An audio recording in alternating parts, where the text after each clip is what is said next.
Interested in the paranormal?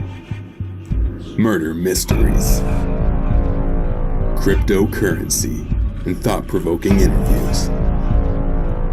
Then check out Crypt Rick's I've Been Thinking on YouTube, or every Monday night at 6 p.m. Eastern Standard Time. Studio A at Revolution Radio, freedomslips.com.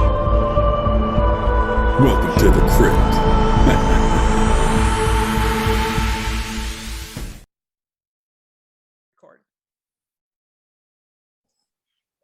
Okay.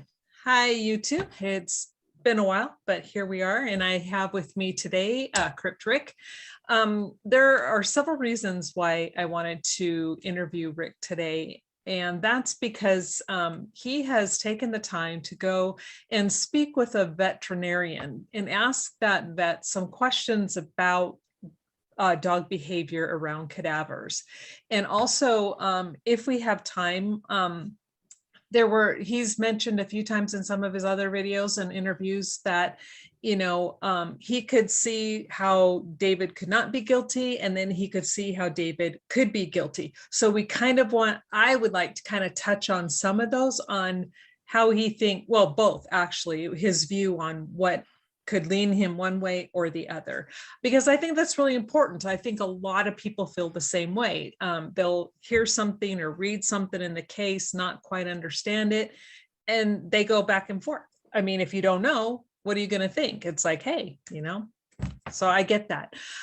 So welcome, Rick. And why don't you let everybody know how you went about this, what made you call the vet, and we'll take it from there. As you said, I've been reading. Everybody told me at the beginning of this that I should read all the documents myself and don't listen to any one person or a group of people. Read it all yourself and go. And I did. I took that upon myself. I didn't realize how much there was to read. There's a lot of information to go through. Yeah. So I did everything. I read the scripts. I've read the journals. I've read all of the other police reports, looked at all the many photos, and then I guess it's because I'm an animal lover. I don't know. I honed in on the dog, and I also, probably because a lot of people are blaming this dog for everything, basically. And a lot of what they're saying happened to the bodies and happened to the crime scene was because of the dog. So I thought, it's logic, right? Like, let's go talk to a vet. I want to talk to a vet who knows about animals. And I do know a vet in my area that I'm friends with. And I thought he would be the perfect guy to ask. And he's been a vet now for almost 60 years. He's an older gentleman, worked as a farm. He started off as a vet for farms and taking care of like farm animals, like horses and whatnot. And then now he's been practicing for years, taking care of cats and dogs and all that kind of stuff. So I went in and spoke to him, and I set up the meeting, which was kind of funny story in its own, because I didn't want to tell him too much about the case, because I just wanted the aspect of what a dog the size of Paleo could do. So I didn't want to show him crime scene photos. I didn't want to throw a big stack of papers down and stuff like that. I wasn't looking at that aspect of the case. I just wanted to hone in on what a dog can do and what he thinks. And let me just reference by saying that this is only his opinion. I'm just telling you guys what he told me. So take it for what it's worth. I mean, I'm listening to an expert that knows animals and what they can do. So I it gives me a bit of weight to me anyways. He definitely knows a lot more about a dog than I do and what they can do. So I went in and I set up a meeting with him, and I just told him I gave him a little bit about the case. Like there was body parts missing, and I explained which body parts, like the heads were eaten. There was an arm missing. There was 3 hands missing, all of that kind of stuff. And that's where we kind of set the interview. That's where I kind of took the interview off at, was basically, I just told him the very detail, like what was wrong with the bodies, and kind of like what was going on around the immediate crime scene with the dog food, and that there was dry dog food there. I said there was a full bag of dry dog food, and there was a half-eaten bag of dry dog food. But there was no signs of scratching, or the dog was trying to tear at it or tear it over. So that's kind of where my interview with him started. And that's where it started. Well, I'm really glad you did that because as far as I know, no one in our group has actually taken that step yet. I know when I interviewed the coroner, or a medical examiner, I'm sorry, they're different. A medical examiner is actually a doctor. But when I was talking to them, he was making the comment and showed a photo of what a dog could do and had done to a particular body. And however, what I noticed in the photograph he showed me is the skull was completely intact. Yeah, other bones were missing, but that skull was completely intact. So that was my comment, and he didn't quite like that. And all I was doing was saying, but the head's still there. Right. Right. And so what did this particular vet tell you about your questions, or how did he answer your questions? Well, yeah, I kind of got them. You gotta be a little patient because I got them written on my phone here. I'm not as good as you taking notes yet, but I'm getting there. But yeah, I've listened to this interview, and it was only about a 20-minute interview because he was nice enough. He didn't charge me for the interview or anything like that. He just he said, make an appointment and then come on in. We'll have a coffee and you can ask me what you want. So I started, as I said, when I was just answering it a minute ago, I started off to start like asking him questions because I wanted to ask him about the dog food. That's the part that I've always wondered about. I'm like, there's a full bag of dog food there, and there's a half bag of dog food.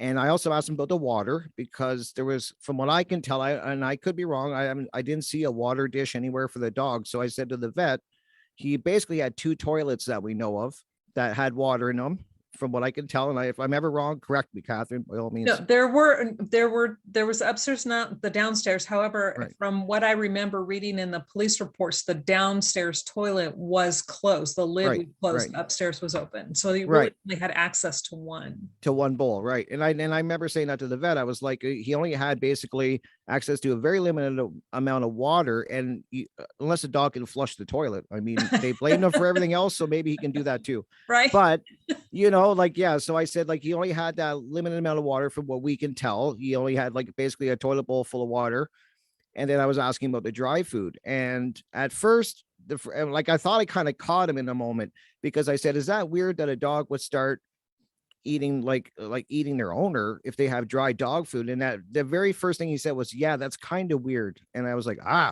so we're getting somewhere. And but then we started talking a little bit more, and I explained to him how there was gunshots to the head. I said there was definitely, like I said, there was lots of gunshots to the head. I said, so there would, and then there would have been a lot of blood and tissue, which I get into with him later on in the interview with them. And then that's when he kind of clicked in, and he was like, wait a minute, like, okay, there's gunshots to the head and there's a lot of blood. And he kind of like said, and it made sense what he said. He's like, you have to, like, I always look at this. I think people, when they look at what the dog did, they try to look at it from a human aspect. Right. And if you know what I mean, like Mhm. I wouldn't do that. But he's like, what he told me was, you have to look at this as an animal aspect, Right. from a dog's aspect. And it's not good or bad. It's just instinct. Right. That's what he said. He's like, it's an animal. It's a wild Right. animal when you really boil it down. So he said, you have dry dog food, and he goes, you have tissue. He goes, you have fresh blood, a lot of blood. You got brain matter. You've got, scattered everywhere. They're full of blood. The bodies are full of blood. The dog is naturally going to go to that area. He said, that's like a boot, like that's a banquet, he said. And he was just being very honest. He's like, to a dog, that's like heaven. He's like, it's fresh meat. And he's like, that's what the coroner was saying. I mean, the medical Right. examiner said too. Yep. Right. And he said I said, that kind of does make sense when you start looking at it from the aspect of a dog. And I was like, okay, so you think, because I was like, I remember saying to him, I'm like, is that weird that the dog ate that much of their owners? Like, he ate their heads, and he apparently ate their hands, and there was and I've, a lot of people go back and forth, but there was not a lot of blood at the crime scene itself, which I did ask him about further down. That's kind of like what I'm leading up to. But he does believe, if the dog was there, now this is what he said, if the dog was there for the 3 weeks, like they say, he believes the dog could do this damage that I told him about. He said he thinks the dog could do it if the dog was there 3 weeks. Now, if the dog was there less than 3 weeks, it's not so sure, because it depends, he has to have this, you have to have the right amount of time to do this. He didn't do it all in like one day, but he said over the course of 3 weeks, a dog could definitely do this amount of damage, he thinks.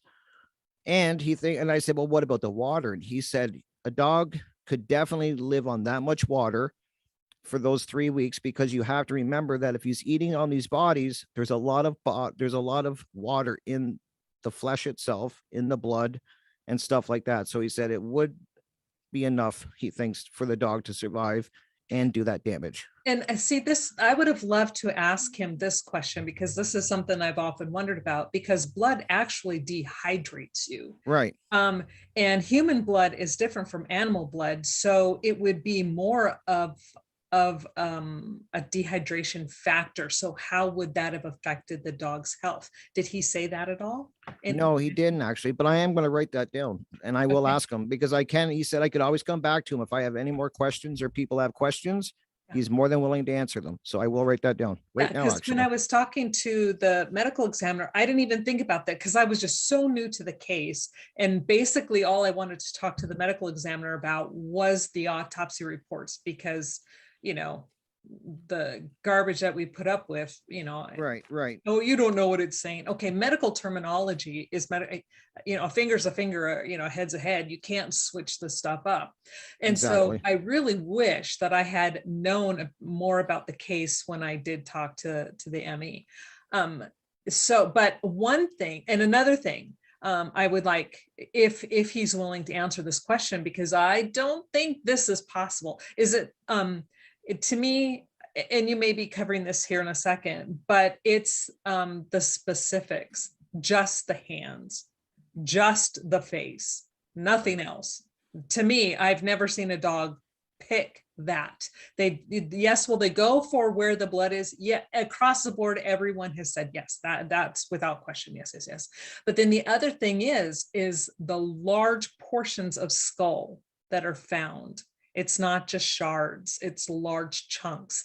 And that is not something a dog, when you're taking anatomy and physiology and you're messing with cadavers like we had to when I was taking the class, I don't think people understand how strong the skull is. And a dog, I can't see how the dog could pull off major chunks of skull. That to me really is more consistent with the multiple blunt force trauma that you see upon the skull pieces. So if he could address the size of skull pieces that should be found, if any are left, that would be a good thing too. Definitely. I could definitely ask him. And I did kind of ask him, I did ask him half of that question. I did ask him about why the areas that the dog did attack, like I wouldn't say attack, but the dog did feed on. It sounds so gruesome when you talk about it, but it's the truth, but where the dog fed on. And he thinks immediately he said, yes, definitely the head. What he thinks is that probably because of the gunshot wounds, the dog may have started licking at the blood, because he said the scent of that blood in that house would be so strong that it would just, his animal instincts would kick in, his dog instincts would kick in, and he would start licking at the blood. So he thinks he could have probably started licking at the head and then just kept licking like dogs do. And I've had dogs where if they start licking at something, they'll just keep going and going. Yep. So he probably started doing that and then just started feeding on the head, kind of because that's where the blood was concentrated on. And I asked him also about the hands. And I said, is that weird that he would eat the hands? And he said, what he said was, and I'm going to go by what he said, is that the dog was, there could have been blood on the hands, which would attract the dog to the hands, and that they're easy accessible. From what, remember, he didn't see any of the crime scene photos. I was just told him the parts that got eaten. I didn't tell him that there was hands that were kind of under bodies in that, but he was saying the dog would go to areas that were exposed and would have blood on them. So that's the answer that he gave. But I didn't ask him about the size of like bone chunks and stuff, but I will ask him that for sure. Okay. Yeah. And and if you're looking at that, like he said, yeah, that would make sense if there is blood on a hand. However, the feet are completely, exposed, not touched. The one hand, his left hand, is completely exposed and not touched. So yeah. Those are good points. I know. Yeah. I never asked him that. but he doesn't know, he's answering honestly and for what's exposed. And like you said, when Kamel's left hand is completely under her body and she's face down on the floor, so how does he get to this part of her face if it's on the floor? Right. And so that's kind of always been my question. And that's what I was asking the ME as well. I'm like, oh, but she's face down. And, there's no evidence of the dog going, because he would have to dig his muzzle into there to get up. Right. And again, I know this is gross, but, I'm tired of the naysayers on this. You're face down, you're like this, and this dog's got to get in and eat up all of this portion that's on a floor, but yet leave all of this alone. So again, we're going back to what's accessible, what's easily accessible. Is the dog going to go for, there's, and from what I can tell on the writings and how they described finding the bodies, it did not seem like her head was contorted or where it would look like a dog had to go in and dig and kind of pull at. That didn't seem to be the case because her head is covered. It's covered with a blanket. So we've got her face missing while it's covered with a blanket. But see, he doesn't know that. And then with that left one arm up underneath her body, that's not accessible. Her right hand absolutely is accessible. So yeah, what he said would make sense. Did you ask about like the abdominal cavities? Would a dog go for that area? Well, that's what I did ask him. And I kind of like touched on that. I was like, and he thinks it's because the body's like, it wasn't accessible. Like that's what he kept going back to when I asked him. And I'm now that you're bringing up points like you are, I'm going to go back to him with this. And I know I'm really going to get him thinking now because it's not as easy explained once you start telling them that there's parts that are not easy accessible. There's a hand that's still there that that the dog never did touch. So, but yeah, like I told him, I said, from what I could tell of the clothes photo, that it did look like the dog was scratching. Like to me, there's some rips in David's shirt, and it does look like the dog was kind of scratching at it to me. On the back side of his shirt, though, and he's laying on his back. I know. Well, but that makes sense what you're saying though about little Rania's shirt, though. Right. Yes, that makes lots of sense. And in Kamel's pant leg. Right. Yeah, that's what I told him. I said it looked like the dog was pawing at it, whether or not trying to wake them up or he thinks that he was probably pawing at the blood. Like I said, do you think he was trying to wake them up, like because they weren't moving and stuff? And he said, no, I think he was probably pawing at the blood and trying to get at what was causing the blood or whatever. So that's what he gave me on that. But I definitely gonna have to ask him those questions that you were just mentioning, because those are good questions, and it kind of changes the whole dynamic of that answer when you start saying that there's not all easy accessible. But this is good, though. I really think that this is a good base and a good foundation, because from here, we're going to build on from the basics of, is this normal animal behavior? Right. Well, now we all know, because I've heard it from several others too. Yes, this is normal animal behavior, because like you were saying at the beginning, so many people tend to think that their animals, oh, my animal would never. But yeah, they do. And right. It doesn't mean that it's a bad animal. It's just what they do. Right. And I said that to him too. I said, so you're telling me that if I die, my cats will eat me if they have no food? And he was like, oh yeah, they'll eat you. No problem. And cats are worse than dogs. Mm-hmm. Yep. That's what he said. He goes, that's just what they do. He said, it's not a personal thing. You're dealing with an animal with instincts. And the smell of blood is so strong to a dog, and I would imagine a cat as well, that it's to them, he said it bluntly. He's like, to them, you're just a big piece of meat. You're like a big steak. And I was like, it makes sense. It really does. Yeah, because the moment that you start to decay, your body now sends off a different scent. And it's going to trigger that wild aspect of who they are in their brain. And you can't hate them for it. You can't call them horrible names for it. That's like telling somebody who, but and yet it's so funny, because yet how many people will sit there and eat a really raw steak and think it's the best thing they had. and and then condemn a dog because it's going to eat a human body, when that's pretty much the same thing. It's human tartare, but don't people eat steak tartare? Yep. And And that's what he said. Yeah, like, and that's what he was saying. If your animal is hungry enough, you are just a food source. And then he also gave the example. He said, don't forget that humans are no different than a dog when they're starving. He's like, remember people that have got into plane crashes and stuff like that. You hear about cases where they've had to feed on human bodies to survive. If you're hungry enough, you're going to eat. If there's a meat source there, you're going to eat it. And whether it's a dog, a cat, a human, it's meat. That's what he said. It's meat. That's true. I am a vegetarian now, vegetarian, vegan, depending on my day or my mood in that particular week. But I do not eat, I cannot bring myself to eat meat anymore. Part of that reason here is, though, because when we were younger, we lived on the Crow Indian Reservation for a few years. My mother happened to have married the drummer of the tribe. And there were so many times in the places that we were living, it was condemned housing, where half the time we didn't have running water, we didn't have electricity.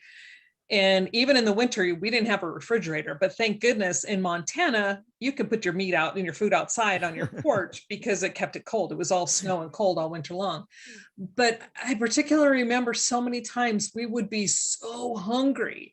And I would tell my mom, she would be in the room sleeping, right? I'd be like, Mom, I'm so hungry. I'm hungry. Can you go make us something? And she'd be like, well, there's kidney and heart in the refrigerator. Go get it. And I'm like, but we can't you won't let me turn on the stove. She's like, just go cut a piece off and eat it. I was so hungry. That's what I did. I ate the raw cow heart and I ate the raw cow kidney. But as a 12-year-old kid, when you're starving and you haven't been eating for days, you will. I don't care what anybody says, you will eat whatever the hell you find. Right. And so to this day, though, I cannot, I don't begrudge anybody else who eats meat. Like I go out with my friends, and my one particular friend, she's a huge carnivore. And so I'm like, eat whatever you want, don't care, but don't think I'm not gonna touch it. So I'm not joining you. I don't blame you. Yeah. So yeah, that, and it made sense when he said that. Like it really did. Like when you start looking at a lot of this case from the aspect of a wild, like of a dog, it makes sense. Like, but then as you brought up, if there's parts of the dog can't get to, and when I bring that up to him, I'm really curious to what he's gonna say to that. Like how do you explain that? You can explain the head, you can explain a lot of the stuff, but why did he not eat certain parts that were exposed? Like there was another hand exposed, he didn't touch that. So, and I didn't want to, like, I really just didn't want to hit him with hit him with everything at once, like, well, because I just want to kind of warm him up. Yeah. And that was the thing why a lot of the stuff I did, I didn't know actually the majority of these things, but B, other things I had kept from the medical examiner, because the amount of information is so intense, but because other people then went and contacted this ME and lied to him and told him that I was calling them a murderer online. I never called any of them a murderer, especially this particular person who has nothing to do with the freaking case, but then tells this and sends this big sob story. And then the ME buys it hook, line, and sinker and is saying, oh yeah, well, she's seen this. And I'm like, what the hell?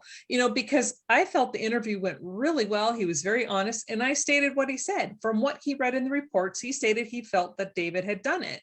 And so, but I did ask him, if I present with you information that shows he's innocent, would you change your mind? And he said, absolutely.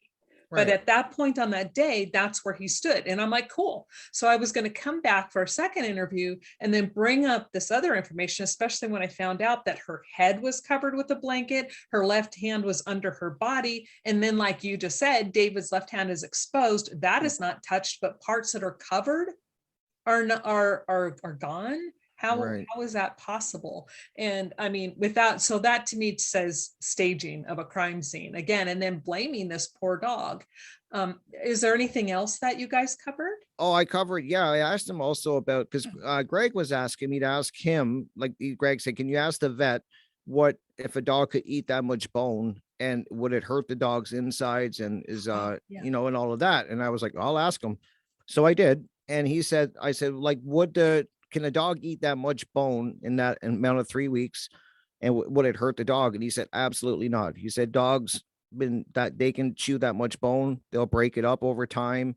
And he said it won't hurt the insides. And I said, really? I kind of thought it would, but when you think about it, they do. They dogs eat bone, they chew it right down, and they swallow pieces of bone in that. Now he did say that there would be bone in the feces if they would have tested. He said you would have definitely found bone in it, and they could have tested for DNA too. He said they have been able to do that for a while now. And I didn't ask him about that. He brought that up on his own.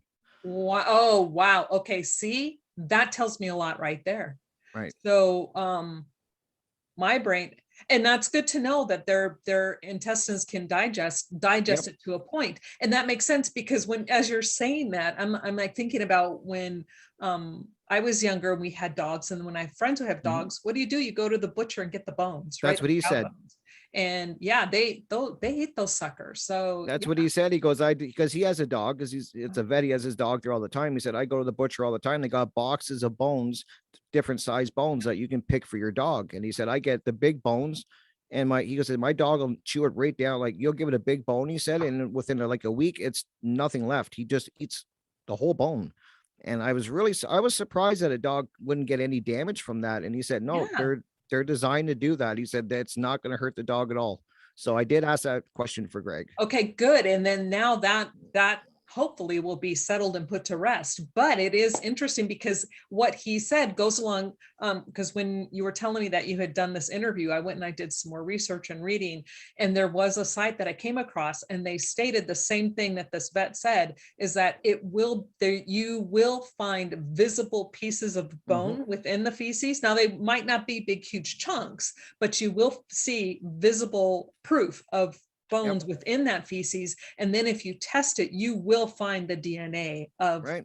And so that to me is, then I'm like questioning really big time, because we see the feces, we see those photos, and I'm sorry, I don't see bone fragments in that dog feces. Right. So now I'm like, it makes you wonder, right? Right. And I did also ask him, because a lot of people were saying that if he was eating off the bodies, that the dog would have like the runs, like diarrhea or whatever. Like, and I said to him, I said, is that, like I said, from the pictures I saw, it looks pretty much firm. I mean, it's not, definitely not the runs or explosive diarrhea everywhere. Right. And he said he kind of did the scale thing with his hands like this. He's like, that's up 50-50. He goes, some animals, if they would infect their feces at all, and he said some animals it would. And he said there's no right or wrong answer to that. He just kind of did the scale thing. And okay. I was like, okay. So, and he said, especially if the owners were ever feeding the dog meat, like scraps of meat or whatever, or he was getting meat from his dog food, like if they were giving him wet dog food, or he said if the dog was eating meat of some sort, he wouldn't have a big reaction if he started eating the meat off the owners. Okay, so see, that makes sense. Right. I thought he was going to say that it should be all running everywhere. That's where my brain went, because I've had animals where if you change their diet too quick, bad things happen. Like it does havoc on their insides. But he said with a dog, it's totally different than a cat, because I was going by cat aspect. And he said with a dog, it's kind of different. And if the dog's already been introduced to meat in his diet over the years, he's, like I said, he went 50-50. He's like, there's no right or wrong to that. It could be, could not be. Oh, okay. Well, oh man, see, this is really helpful. Yeah, I was surprised by that. I thought I kind of would have got him with the runny poop. I was like, I got him on this one. And then he did the 50-50, and I was like, he got me again. So I'm trying. No, it's like, I think it's really helpful. And, how I'm viewing this is like, it's really now with everybody we have been talking to, for some reason, even myself and most people in the group, we kind of have all speculated as to what we think should or should not have happened with this dog. But now we have, like you said, it's a professional. He's been doing this how many years? Oh, he's like 60 years or something like that. He's an older. He's almost retired. Okay. So he's been at it, and he said he's been a vet his whole life. So he obviously knows what he's talking about. Right. And now with what he's telling us, now we can put together, what paleo could have done. And, that just falls within the realm of being a dog. And what we know he could not have done, like the covered heads, how is he going to get to the head if it's covered with a blanket Right. with no evidence of him being able to get to it? How did he get to the arm? We know he didn't do the Kamel's head and Kamel's left hand, but he very easily could have done the other hands. I still, did you ask him if that dog could pull an arm from a socket? I don't think No, so. I didn't ask him that either. I should have. I thought of that when I was leaving. I was like, I forgot, but I will ask him. I'll set up another Yeah. interview and I Be- will, Yeah, because because I'm curious that too. takes a lot of force to, I'm telling you, a lot in just the damage that was done to, her upper pec Right. area, and then a fractured rib underneath that. I just don't think that dog could do that. Right. But yet we do know, though, he could have then, if that arm was taken off by a human, that then the dog could have at that point consumed the arm and only left evidence within his feces Right. that they never tested, which is good to know. It's good to know. That's what I thought. It doesn't matter what, like, at least we're getting answers and we're getting it from a professional, which I think has a lot of weight to it. We're not speculating, and he's giving us his opinion and like what he knows as a vet. And I thought that's really cool. I was really happy that he even talked to me, because, I kind of just went at him. He had no, like, I was trying to explain to him. I kind of said the dog was beside, because you can't really tell the size of the dog. I said, it's kind of like the size of a cocker spaniel, maybe, to a black lab. I said, so somewhere I wanted to give it quite a bit of leeway for the size of the dog, just because, I figured I got to be fair. I don't want to say it's a small, tiny dog, and I don't want to say it's a huge dog. So I was like, kind of like lab, cocker spaniel, somewhere in that. And to help you ask him the next time, I read somewhere, and I will see if I can find that information again, that Paleo, when he was found at the time and taken to the kennel, he weighed like 14 or 15 pounds. Wow. So, but that was not his normal weight. He'd actually lost weight. Right. So at the time that he was found, he was 15 pounds. So I would say 15 to 20 pounds maybe is what the dog normally weighs, which would be good. How much can a dog that size consume? And yeah. What should its average weight be, right? If it was eating, like, you think it wouldn't have lost too much weight eating if he ate everything they say that he did, that's a pretty, there you go. Ask that's that a lot. question. Yeah, that's a lot of calories if you're eating all of that. Like, Yeah.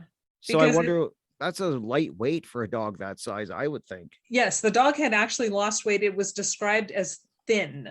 The dog was thin, and we can see by photos that David had in his journal, Paleo was not a thin dog. He was actually quite a little chunk-a-munk, Right. like a very healthy dog. And then to have him when he was found called thin. And then we do have a photo and see a photo of Paleo sitting in there with Dan Jr. and Dan's on the outside of Paleo's inside. And he does look very thin compared to the photos from David's journal. So he had lost a lot of weight. So yeah, that would be a great question, asking the vet, would the dog then lose 5+ pounds consuming human flesh, which could be possible because, like I said, human blood, which is different from cow's blood and pig's blood, animal blood, it does dehydrate. So which could have then made the dog, even though he could have been eating, he's now still going to become dehydrated. So that'd be a great question. That is a great question too. And then I also, what I was asking him too, because I tried to get him on another aha moment. I was trying to throw little stumps at him, like trying to, like, little roadblocks, and he answered them perfect. He just had no problem with them.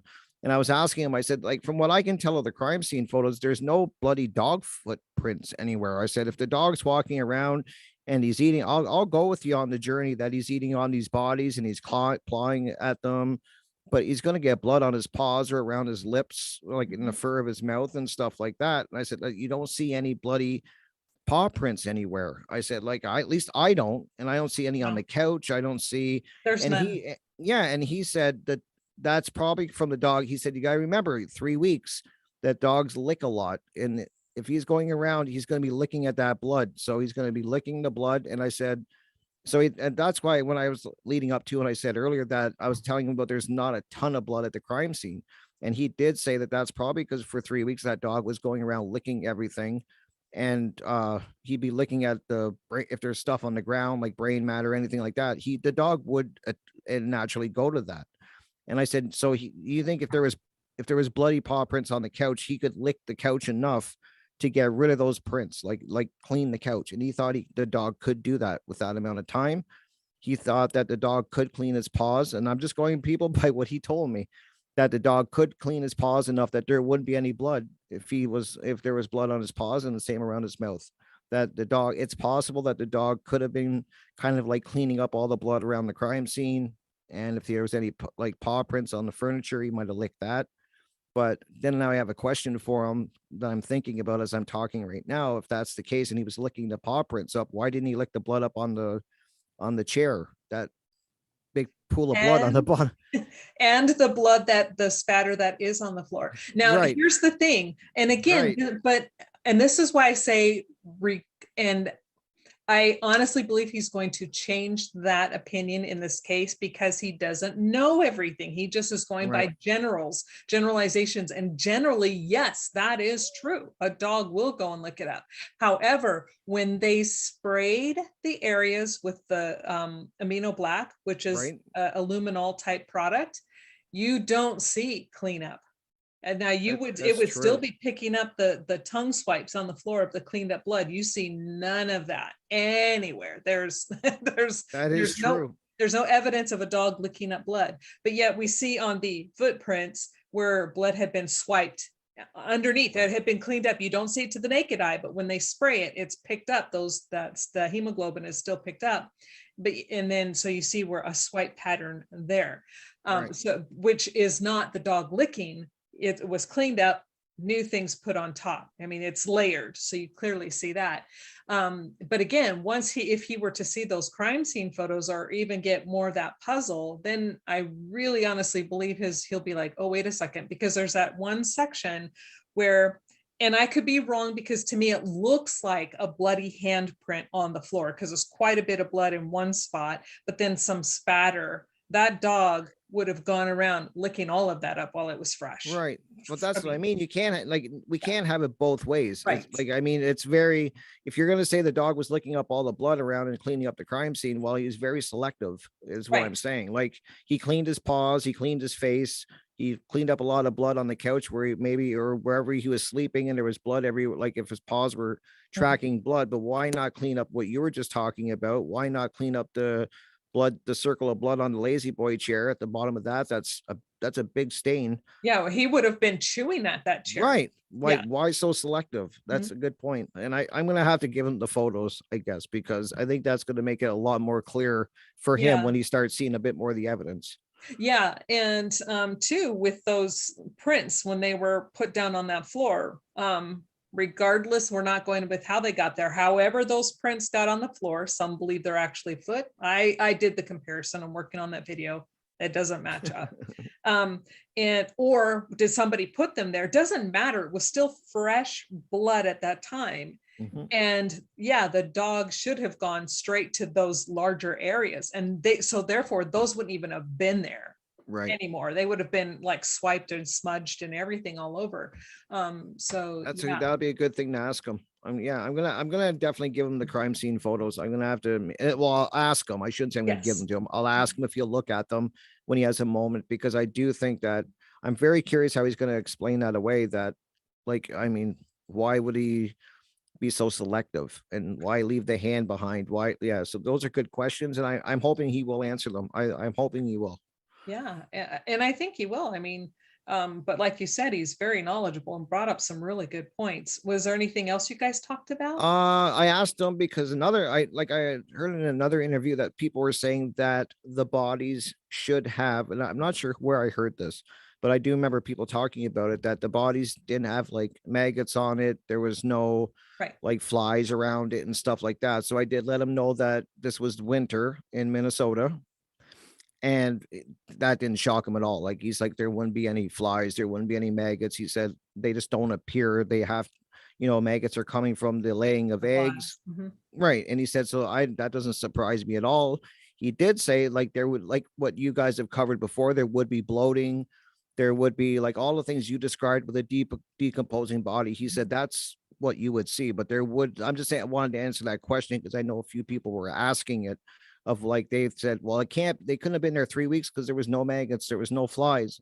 that time of year, he said there wouldn't be any. No, and even if there was a warm day or two, I'm from Minnesota, Right. so I was born and lived a good portion of my life in Minneapolis.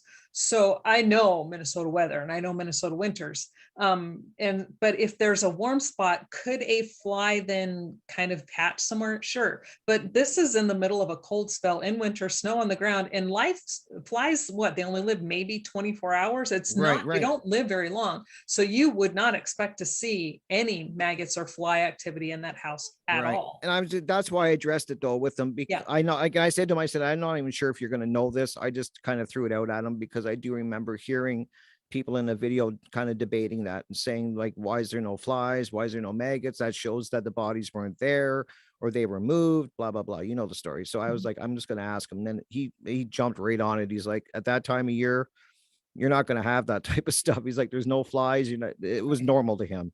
Yeah, But if it had been summertime in the body, been there a week, oh yeah, you would definitely find. If you didn't find any maggots, you would go, oh, okay, something's up here. But wintertime, yeah. So I mean, I don't know about you, but sometimes I just get so tired of repeating the same thing over and over. It's like, well, okay, I've said it once, either you listen or you won't, and we're gonna let it go. Time to move on. Exactly. Yeah. And that's the thing. Like, I mean, and that's why I was saying at the beginning, I can only go by what he's telling me. And he definitely knows a lot more than I do about the character of an animal and what they can do to, like, I was shocked. When I first started looking into this case, I didn't even think it was possible that a dog would eat their owner. Like, that's how naive I was. Oh, okay. I was like, a dog wouldn't, my cat wouldn't eat me if I was dead and they were hungry. It's kind of shocking when you find out that, yeah, you're just a food source, if you want to break it down, to be honest. And I was kind of shocked about that. Oh yeah, I've seen that stuff before. And I never did. So I think people think that their animals love them, and they do. But I mean, when they're hungry, you're just a big steak. So I was like, exactly. And that's the thing. It's like you stated at the very beginning, I think you said that's what the vet was saying. People tend to forget that once that blood gets in them and it triggers that portion of their brain, they're no longer that pet. They are now back to their wild instincts. Exactly. That's what he said. They can't stop it. It's just what happens. But again, does it mean that they're bad animals and should they be, euthanized? No, if they can find a loving home, they can go back to, eating their dog food and not going around trying to attack and kill you in your sleep, unless it's a crazy dog. Well, exactly. But yeah, so yeah, it was really cool. Like I learned a lot from this interview with him. I really did. And it was interesting. And even though I tried to kind of throw a little stump, like I thought I'd get him on the bloody dog footprints for sure. I was like, well, there's no dog footprints. And then he jumped right on it. He was like, well, the dog's probably cleaning them up and cleaning his paws and washing his face. And I thought, well, it makes sense. But now that you bring up that there's other areas of the crime scene where there is blood and the dog didn't clean it up, he's getting selective. So it's good. It's a good thing to ask him. I'm going to be excited to set up another interview with him. Yeah. And again, though, this is really excellent base information, and you have to get that base information first before you can start building on that. And then, because as any learning, you're going to learn the very basics of anything first before you start to switch up the scenarios. So yeah, it would be really great, because I have yet to see a dog be selective and pick and choose and then can eat something under a body and then put a blanket over it. Let me eat your face and then, let me put a blanket over your head. Right. That just doesn't. And same with David's hand. Why not eat the other hand of David? And I didn't even think of that when I was talking to him. And I'm sure you've had this when you interview people too. You always remember questions when you're done the interview. Then you're like, I didn't ask this. Why didn't I ask this? And it's just so frustrating. And I'm learning that the hard way. And I remember thinking that when I left the interview with him, I'm like, why didn't I ask him about parts that were exposed that the dog didn't eat? So I'm glad that he said I could come back to him with some more questions and he would take the time to answer me. I'm just hoping that he'll look at some of the photos and stuff like that, kind of give him a better idea of what we're dealing with and what's around the crime scene and stuff like that. I'd be really curious to see what he thinks. Yeah, because I'm telling you, that crime scene tells a story. And it does. And it is showing a lot of violence and a lot of rage. It is an extremely violent crime scene. it wasn't a simple coming in and gunshots and it's over. No, there's violence throughout that house. And things may not be moved, but there's absolute evidence of violence. So yeah, it's and again, so it's like, I do know that dogs will clean up, and what he said, that is true, but they're not going to be selective and let me clean up my paws while I ate here at their face, and I'll let me clean everything up and then leave everything else over here. Right. It just, Right. Yeah, when you think about it like that, it's true. Like, why would, and maybe and I'm not saying the dog wasn't selective, maybe he was, but to me it's kind of weird that he yeah, when you wouldn't have start cleaned putting up. everything together. Yeah. that Like, up. I mean, and then I'm sure the vet might say that the reason that he didn't attack didn't eat David's other hand, maybe it didn't have blood on it or something. I mean, I'm guessing that's what he's going to say, because he was really big on that the parts that got eaten were covered with blood. That's kind of where he was going with. He's like, it was that, because I asked him about the hand. I said, there's hands missing. Why would he go for that? Because I always thought that animals would go, and maybe you know this better. I didn't even ask him this, but wouldn't animals go for the soft tissue more, like the stomach and the abdomen? And I'm just thinking, like, when you die out in nature, the first thing that birds go for is your eyes and like soft areas.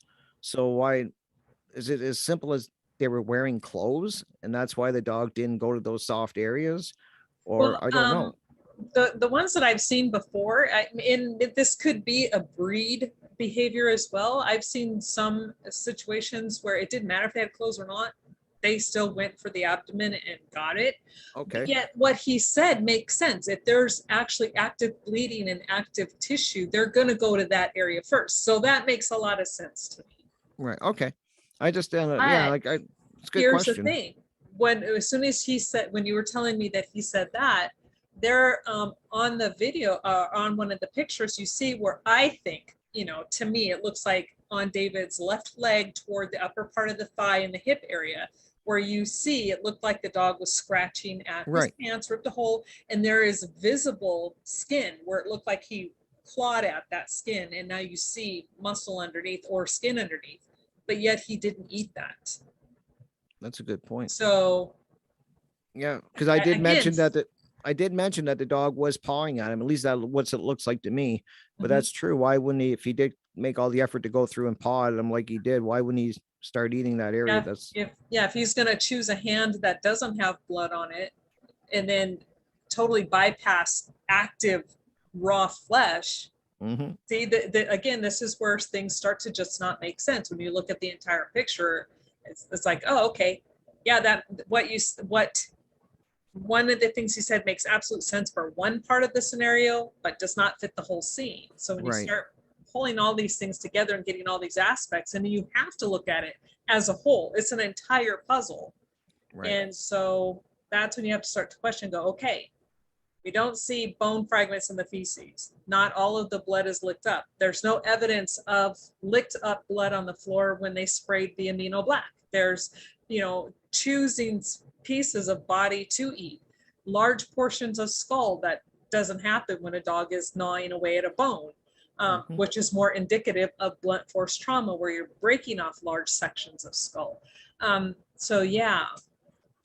It's interesting. It really was. I really enjoyed talking to him. And it's always like that when you do an interview. I wish I could have talked to him more, but you could hear like people coming in and stuff. So, but I will definitely set up another interview. I'm going to jot down all the questions that we were talking about tonight, and just to get I really do want to hear what he says. I think it'll be really interesting.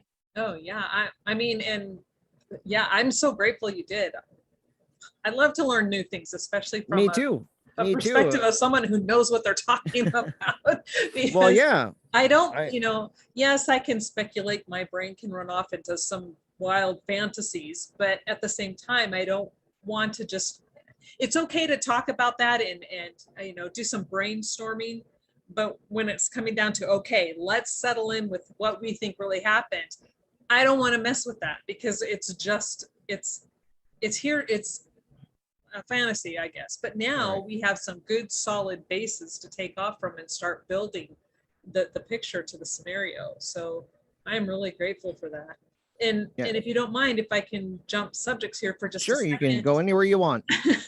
I would really like to touch on especially your views, your particular views. Like, Okay. what leans you toward, you know, I've heard you talk about why you think David could not have done this. Now, what has led you to where you could think, well, maybe he did?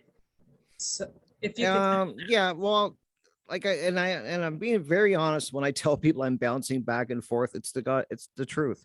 Mhm. And I find that it's almost daily as I'm going through the evidence. Like one minute, I'm like, he did it. And then another minute, I'm like, he couldn't have done it. And then you'll read some more evidence. And then you're like, no, I think he did it. And then you're going back to no, he didn't do it. And what I've told everybody what I think, why I think he did, like why I think he, let me try to word this right.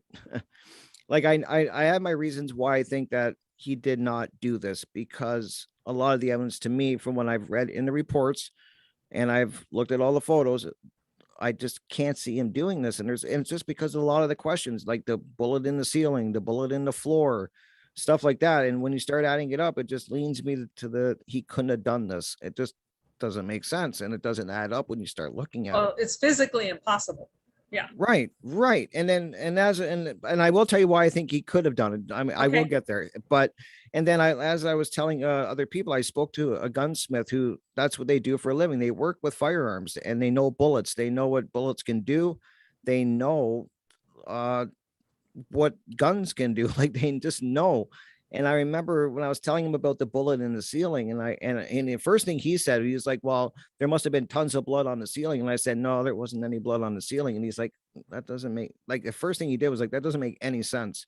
He's like, what he told me, if those gunshots went to the areas of the body that they said in the head and all that, he said that place should be covered, like painted with blood. He's like, you don't not realize the damage that hollow point bullets do Yep. when they're exiting the body. He's like, yes, they make a small little hole when they're going in, but he said the damage is when that's coming out. And he showed me pictures of bullets of a hollow point, what they look like when they hit hard objects. Mhm. And he said, so did they find any blood on the tissue in the ceiling, like when they found it in the attic? And I said, no, they had nothing. They had DNA on it. I said, but there was no blood. There was no tissue embedded in the lead. There was no hair. And he's like, that's almost impossible, he said, for that to happen with that type of bullet. And so that's another reason that makes me think that there's something weird going on, not to mention the fact that they found it a month later. And I know a lot of people kind of shrug that off, but to me, that's a huge deal. Yes. That they find it a month later, and then they found the one that rolled out of the carpet before that, right? And I'm like, okay, I can understand you missing one, but how are you missing more? Well, and this is the thing, and this is something that, you know, I learned by going on to a particular crime scene with the coroner, and it happened to have been a shooting. And it's same thing with them. I mean, they were there for hours. I mean, this coroner was there for hours and hours and hours, going through the scene, taking photos, checking the body, which did not happen in David's case. Coroner and the ME came in, they just said, okay, bag them up and leave. No, this coroner went through and really looked at everything and made everybody leave the scene until they were finished. But even after they finished, as we're driving back, you know, we got there early in the morning. We didn't get back to the office until the sun was already down. So, I mean, when I say hours, they were there hours. Wow. And they're, as we're driving back, they're like, oh shit. And I'm like, what? They're like, no, I'm sorry. It was when we were back at the office and they got the photos. Okay, they're looking through the photos because they got them developed right away. And they're like, oh shit. And I'm like, what? And they're like, look at this. I didn't see this entrance wound at the scene on the body, but yes, saw it in the photos. So I asked them, I'm like, well, is that common? And they're like, yeah, you can't always find all of the bullet fragments. You just can't. Sometimes you just have to wait. So the fact that the cleaning crew found that fragment, which turned out to be Ranya's the next day, that came when they were rolling up the rug and then it fell on the floor. To me, that makes perfect sense. I don't see anything weird or odd about that. It totally fits a crime scene like this. So I don't condemn them for missing that, because we don't know where, did it roll under the couch? It could have. You know, we don't know. And even the cleaning crew doesn't know where on that rug that fragment was. They only know as they're rolling it up, it comes That's true. So it could have been anywhere. It could have easily rolled underneath the couch and they would not have found it. Right. So that one can be explained away, but the one in the ceiling, and then No. also the one that was shot in the floor, I Yeah. find suspect too. And I know a lot of people Agree. say, well, he was shooting at the dog. And I'm like, okay, well, you can't, you don't know that. Like, I mean, that's a good explanation for it, but you don't know that. Like, there's no way of knowing that he shot it at the dog. So Right. to me, that's another thing that it's just another question or another. Well, and not only that, David was an excellent shot. Right. I'm sure he Right. was a marksman or whatever the highest level of I mean, he went out shooting all the time. The guy Right. knew how to handle a gun, and I think he would know how to shoot a dog. Right. But And, yeah, and so even if the dog ran away, like some people say, why would he just chase the dog down and well, finish the and you dog don't in even another have to room? do that. You don't have to do that. When you have a moving target, you lead them. So as you're aiming and someone's running, and if they're, and you don't follow them, you lead. And as soon as Right. you see them heading, you're going to shoot where you think they're going to be. So by the time you shoot in it, boom, you get them. So that's what he would do. He wouldn't be shooting at a dog as it's running around the house. That makes no sense. That Right, is right. none whatsoever. But Okay, no, so yeah. So that was that's the things that really got me. Well, there's a lot of other ones, but we'd be here, and a lot of people already know them. Like, I mean, we're like I said, you get tired of kind of rehashing it. Now, I can also see him maybe possibly doing this because, and I kind of changed my mind when I started reading the journal in a lot of ways, and because he does clearly state in the journal that he thought that he had PTSD and that he was treating it like this is how I took the journal. I could be totally wrong. I always tell people that this is what I see and it's not set in stone. Like, I mean, this is just what I think. And so for whatever it's worth, but to me, it's not out of the question that he could have had PTSD that was undiagnosed and that he was going through some stuff. I know you're shaking your head. I know this is what I know. I This know, is no, what no. I've Okay, but yes, you're right. You're right. This is your thoughts, and you have every right to feel right. So go ahead. Yes. And I'm totally open to being wrong. Trust me. I am open to this. But I'm just saying, I can see him like I'm more leaning toward that he didn't do this the more I look at it, to be honest. I really am. I'm trying to be in the middle, but I mean, I could see somebody like him, like, because he does, at least from what I've read, and like when I read in the journals, and I think that's probably why he was playing around with marijuana a bit. I think that's why he was playing around with mushrooms a bit. I'm not saying he was doing mass amounts of them or anything, but I do think that he was treating something early. He thought he was treating something that he might have had, and the drinking, I don't put a lot of merit in. Like, it's not like I saw cases of beer all over the house or, Yeah. I think he was kind of like, yeah, I drink, I don't drink anymore, but I used to. And sometimes you drink, but that's the only thing that ever led me kind of to believe that he could have done it because, I mean, maybe he did. It's possible that he like Well, and the problem I have, let me just say, okay. the problem I have with the journal is you're looking at snapshots, and I write a journal too. And I mean,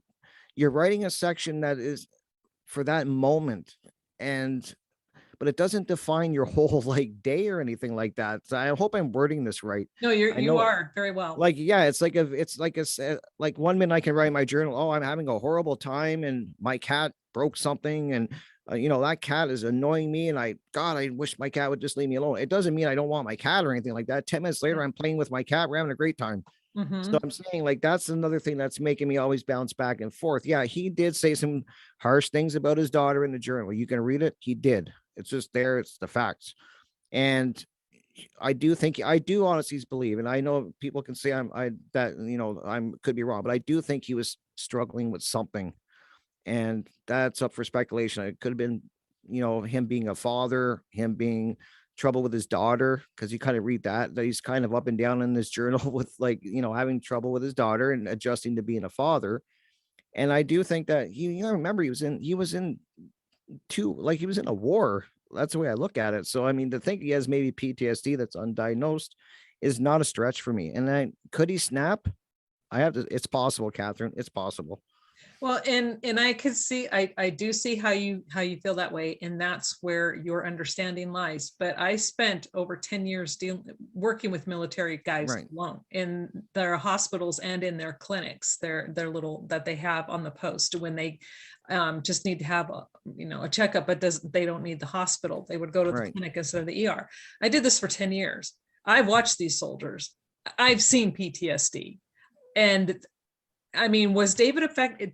It would be naive and I think almost criminal to say he was not affected by the war. That would Right. just be sheer stupidity. Yes, he was affected. However, he was not affected to the degree that is implied by so many. When reading the journal, and when he talks about that, especially the one section where you're talking about where he's like going, where he felt like he didn't say the words PTSD, but he was, Right. by what happened. He was referring to, and he states it as plain as day, about when he was lost. That's true. That really upset him. That right. is what caused him, and the PTSD that, or whatever instance he was speaking about and speaking to then, was the fact that they were able to do that to him, and they could still do that to him to that day, because it's the military, and once you're in, you're never really out. And so that is where his fear came in. It had nothing to do with having flashbacks, and never had anything to do with, violent tendencies. I mean, there's violent tendencies in so many of his people that were around him, but he never had a history of violent tendencies. Right. And that's another thing that would make me flop too. Like, that's what I'm saying. Like, I kind of, as I read the journal, I kept going back and forth. And like, see, I don't, like, about stuff like that. I don't. I'm not a doctor. I've never been around. I know a couple of people that are in military, but they're currently active in the military. And I don't know anybody that has PTSD or they're suffering from it or anything. Like, I've met a couple of people online, but I don't know them personally, so I don't know the signs in that. Are you like, and I can ask you that, is it very is it common that people just with that PT just snap one day, or is there a lead up to it? Like, there would be, like, I have to believe there would be some signs of this before he just no. snap. And even in the psychology field, there's no snapped. It does not exist. That's some term that came along somewhere and people picked it up and ran with it. It does not happen. Okay. There is always going to be something that shows in behavior that leads up to it. And a lot of times with soldiers, what is referred to as PTSD today was back in the Vietnam era called shell shock. And trust me, when these guys start to have these flashbacks, they are violent and they are scary as hell. There was one time when I was living in Minneapolis, and the downstairs neighbor was a Vietnam vet, and he had lost both of his legs from the knees down. So he was in a wheelchair, and this guy had violent flashbacks. So even, and he was always getting drunk and always getting high, but you can't condemn him because of what he had to see and what he had to do. He mentally broke him as a human. So when you see true PTSD, and then you look at David, David did not have this PTSD. Was David affected? Absolutely, he was affected. Anybody would be. And that's not the question.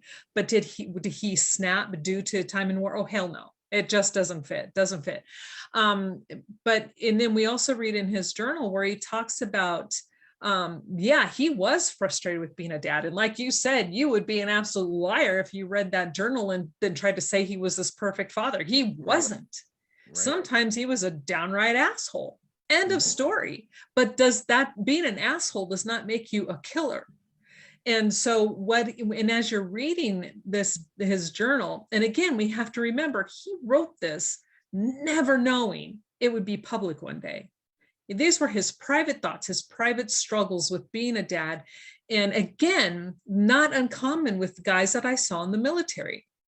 We would deal with soldiers that would have these same types of thoughts all the time.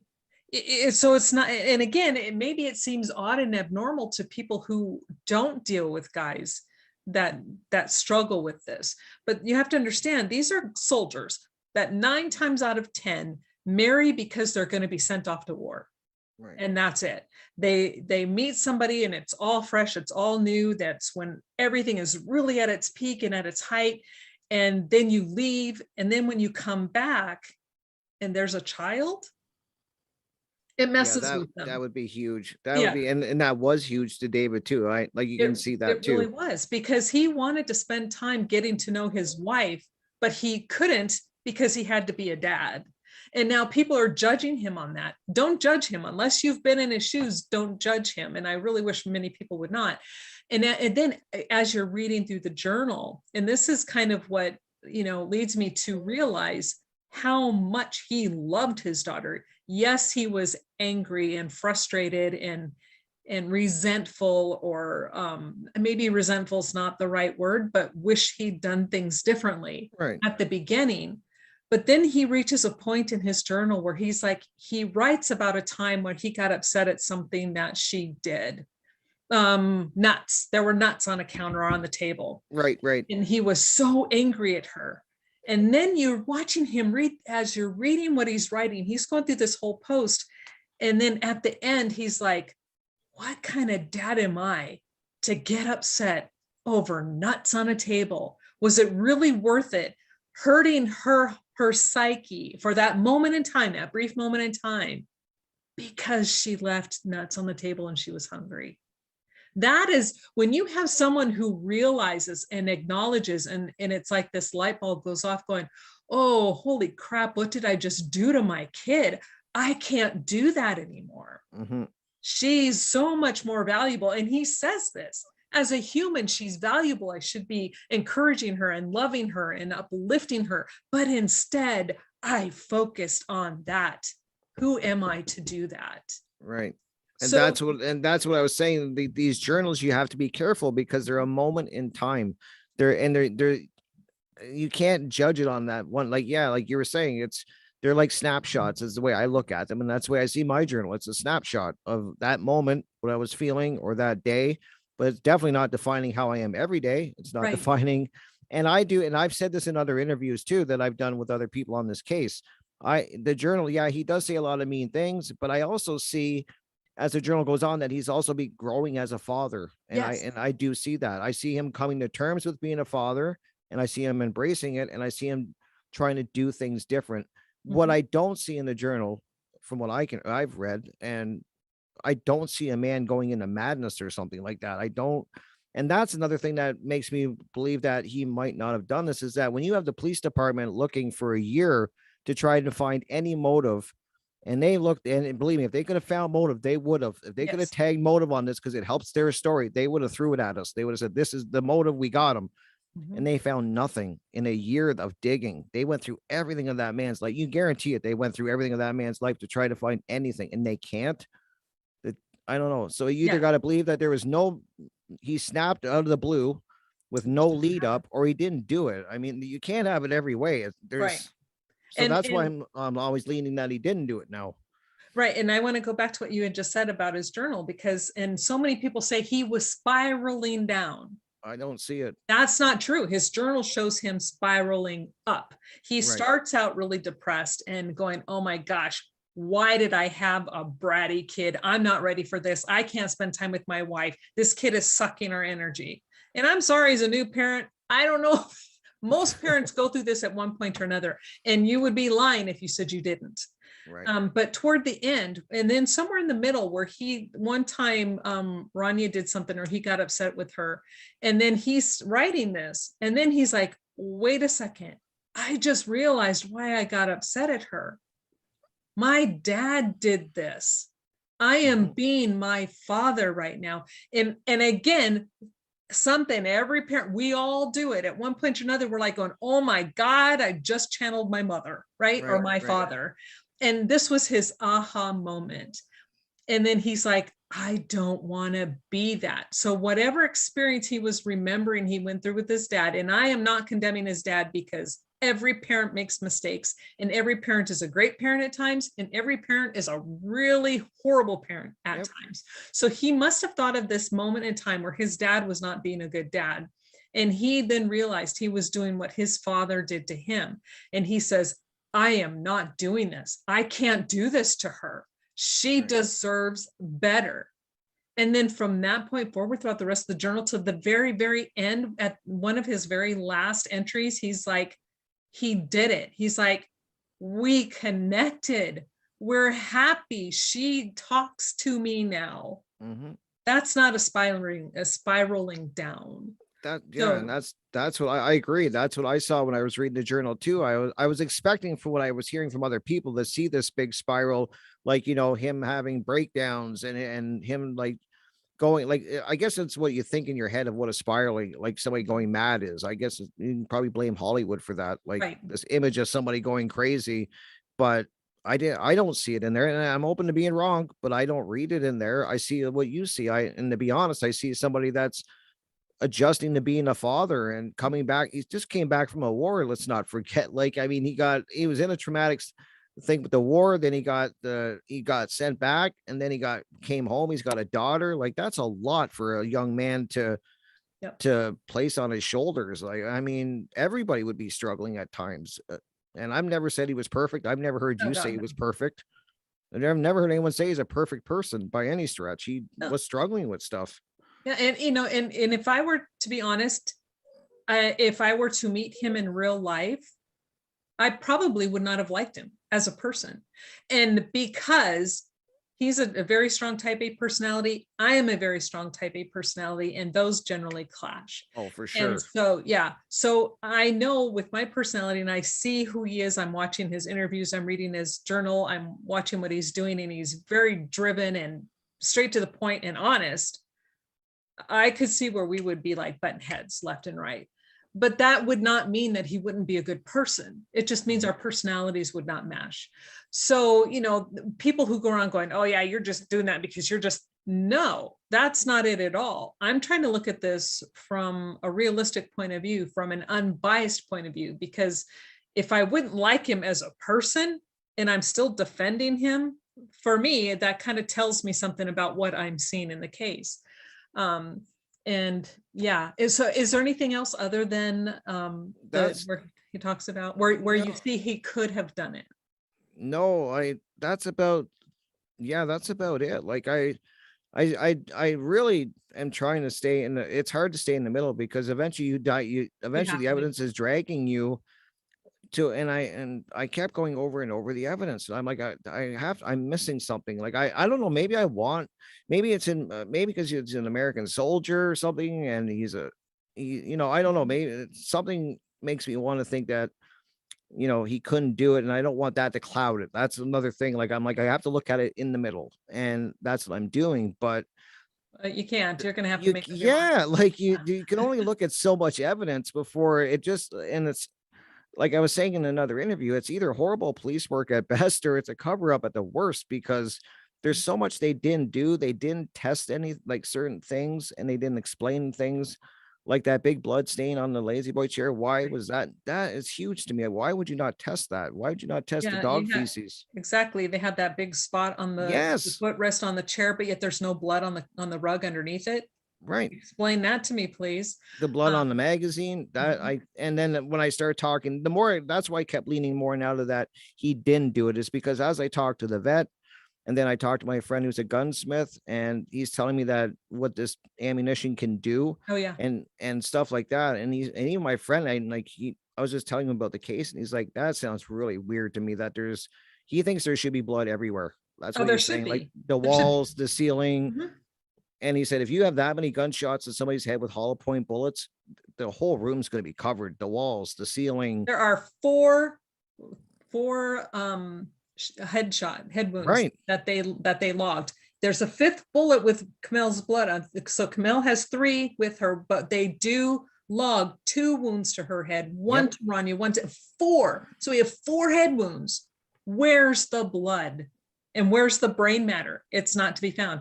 And again, I shoot hollow points, but only at the range. I don't go around shooting people. Right. I don't, but I mean, at the range, I shoot hollow points. Right. So at targets, I see what those suckers can do, how they expand, what happens when they hit something hard. And I'm sorry, but the skull is hard. So Yep. when it hits, it's going to mushroom, then go through, bounce around, collect a lot of stuff, and then exit. So it's going to make obviously a bigger wound. But, when you're looking at how he's laying, where it exits the left parietal, So its exits up here, and that section of his head is facing the window, and the bullet entrance is this way up in the ceiling. So we have exit here, and it's up here, and there's nothing on that. There's no blood on that bullet at all, and they state no blood. I know there's someone out there that keeps trying to say that there's blood on that. No, the BCA reports clearly state blood was not found, was not indicated. And so they took a swab and then found DNA at that point. Right. DNA is not just blood. It can be from many, many sources. But so to have me, it is absolutely physically impossible. It defies all laws of physics to have it enter wherever it entered. We don't know where the entrance was, but exit here, turn around, go back up this way, and then not contain any tissue whatsoever, no blood whatsoever. It's absolutely, so to me, so they don't have the bullet that killed him, and it wasn't in the dog feces. So where is it? You think they would even test the dog? I don't understand why they didn't test the dog feces, even just to argue with, like, anyone that said, well, the dog couldn't have ate all of that. They can say, we tested it, there's bone fragments in it. That ends that argument. Done. It's put away. Now they can never do that. They can never do that. Right. And that was really what started me leaning a lot to the fact that I don't think he did it, because when I talked to my friend, and he was actually showing me the bullets. Like, I never seen a bullet like that before. I'm not, like, I have a 22. I don't have anything. Oh, you have a little 22. They're little. Anybody that knows that's listening that or watching that knows a 22. They're little teeny bullets. And then he handed me that one for that was used in this case, and I was like, oh my God, that's scary to me. Yeah, and it was a full metal jacket, so it's a full metal jacket hollow point, so it's a good solid bullet. That sucker would have made a mess. And not to be rude, and I'm not trying to be crass, but it's honest. It would have made a mess. Yeah, and that's what my friend said. He said the same thing. And that's like I said earlier, that's what he jumped to right away, was there must have been blood all over the ceiling, right? And I was like, no, there was none. And he's like, that stopped him right there. He's like, that doesn't make sense. He's like, he goes, and then he was showing me videos on YouTube. This is where I think I sent you the video, but he was sending me videos of what these bullets do when you shoot them in a ballistic gel and when you shoot them into all these different things. He's like, and that's what he was so hard on making that point to me. He's like, you have to see what these bullets can do. And if there was that many that went through that, like that many bullets went through somebody's head, it would be everywhere.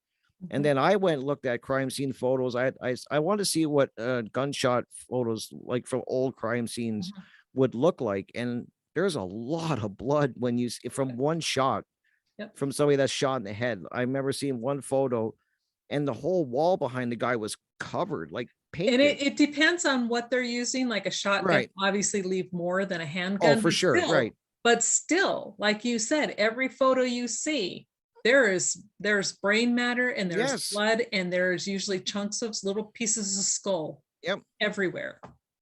And there's none of that in this scene. Right. And I know they're going to say, well, the dog ate it. I mean, but I know they always blame paleo. I mean, the dog does everything, but poor dog. I know, but I mean, then we get to the selective, okay, but he didn't lick over here. He ate this, and that doesn't explain the walls or the ceiling. I mean, I'll give it to him on the floor. Yeah. Okay. Let's say that the dog decided to pick and choose and decide to lick in areas, and for some reason the amino black doesn't pick up on any of this. Impossible, but let's just say for the sake of argument, this is how it goes.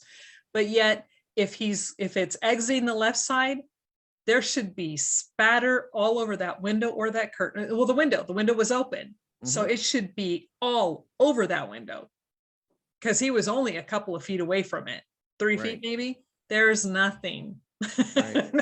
And the dog, no blood there. There. Can't reach it. That's what so I mean, I'll follow. A lot of it, I'll go with you on it. But then there's some that you just can't explain. And the other thing that's always really bothered me in that crime scene, and I've said it before, is the knife. Why was that knife even there? Yep. And a lot of people they kind of don't talk about it. I'm like, why was there an open knife there? Why is it even there? If this was what people say, and he went and there was a murder suicide, he would not have touched that knife. Yeah, why the knife? It doesn't mean. And to me, these are things that make. And that again screams staging, because it was open. It was blade open, blade up, blade pointing down. Right. And by his leg, and it has all three of their DNA on it. And then the skull piece we see on the floor, and I will keep talking about this, that skull piece, you see straight lines on that skin. A dog cannot rip a straight line. Does not happen. Human cannot rip a straight line. Does not happen. So who took off David's skull? Yep. And why is the knife even there? That's what I've said that so many times. I'm like, explain why the knife was even there. If it was a murder suicide. And to me, and no matter who did it, I always say it was definitely staged. I mean, nobody brings a knife to a gunfight. Right. Is that right? Especially if it's a murder suicide. It's like, why? I just want to know why the knife is there. And I don't buy that the bullet in the floor was him shooting at the dog. I won't buy it. I don't buy it. It's possible. I wasn't there, but I don't see it. No. But again, these guys are taught to lead their target. Right. And you're not going to just shoot randomly at a dog, and only once. I'll shoot randomly. Oops, I missed him. Okay, I'll let it go. Right. Nope. You will lead that shoot where you know they're going to be coming. And when by the time you shoot, they then basically run into that projectile and then you get them. So that's why I'm leaning more and more always, and I've said that to you before, I'm leaning more and more over to, I don't think he did it. And how did I get to this, right or wrong? I wasn't there. I don't know, but I'm going by what I'm reading and what I'm seeing. And it just doesn't add up. And there's a lot of things that aren't explained. And I agree with you, because when I first came across this case, I said it a million times, I honestly came in believing he was guilty. I had no reason to believe he wasn't guilty. And then I heard you say that. Yeah. And as soon as I start reading those autopsy reports, I'm like, oh, things aren't adding up here. This guy didn't do it. Right. And that's how I was like, and that's what everybody kept telling me. You have to read the reports yourself. I'm like, I will do that. I'll take that challenge. I'm going to read everything I can. And like I said at the beginning, it's a lot. I didn't realize how much there was to read. And then all the photos and then the scripts and everything. And I can only go by what I'm reading and seeing. And I don't see how he did it. I just don't. Yeah. I don't. I'm sorry. I agree with you 100%. But okay, so we've actually been on here like an hour and a half. We're rocking. We are. But so we should probably cut this before they decide to cut it for me. So before we go, let everybody know your channel, because I will put a link down below in the description box. But perfect. Yeah, you can find me right here on YouTube at Crypt Ricks. I've been thinking. And we do lots of cool interviews. I interview about not just the Crowley case. I cover cryptocurrency. I've interviewed people about flat Earth, which so have you, Catherine. Great interviews, by the way. Amazing. I love talking to him. David is amazing. Oh, he is. And I cover, like I said, cryptocurrency, flat Earth, Bigfoot. Hey, you have to do more on the Bigfoot. Seriously. I do. I actually do. I have a couple more interviews lined up for people that even live in my area. So I got more Bigfoot coming. And then I just started my own radio show, which will be on every Monday night. You have to go to, I have to get this right because I always want to send me the link and I'll put that in the description box. I will. I definitely will. So Revolution Radio at freedomslips.com. And you go there and I'm on every Monday night, 6 p.m. Studio A. And definitely check me out there. And I have a bunch of guests that I've already done 2 shows and I got more guests lined up. So it'll be great to see you there. Oh, great. Thank you. Thank you, Rick, for coming on. And we will revisit this, especially after you meet up with the vet again and get more of our questions answered. The poor guy. Will. It's like we'll just inundate him. I know. Like I'm going to be putting photos at him now and everything. Yeah. So no, I will though. I'm going to write down the questions that we went through because I'm as curious as you are. So I'm going to bring him some of the crime scene photos and that and kind of see what he thinks. I think it's a great way I think it's a good thing to do and I'm going to do it. Yeah, I agree. So perfect. Thank you. And we'll see you guys next time. Thanks for joining us, everyone.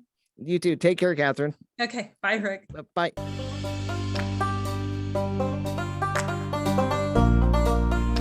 A simple truth. It really is this simple. Either you believe David Crowley is innocent or you believe he is guilty. If you believe David Crowley is guilty, you are wrong. If you believe David Crowley is innocent, you are right. It really is that simple. A United States Army veteran is dead. His wife and his 5-year-old daughter are dead.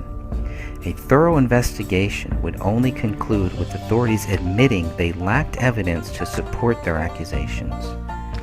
If authorities were to admit the case remains unsolved, they would also have to admit that the public may still be in danger. I am not able to solve this case. My interest is in forcing authorities to admit David Crowley is innocent. The reason they refuse to talk about this case is not because they are confident of David's guilt. They lack confidence in their allegations. Their department wishes to move on, but they are only lying to themselves. They must know the simple truth, and they need to publicly admit this. Their credibility depends on it now. The unspoken truth is that David is innocent until proven guilty. Why are authorities running from this simple truth? How long do they think they can run for? You cannot run from God. You cannot run from your nightmares. And you cannot run from the facts. Why would anyone want to? What could possibly motivate someone to try?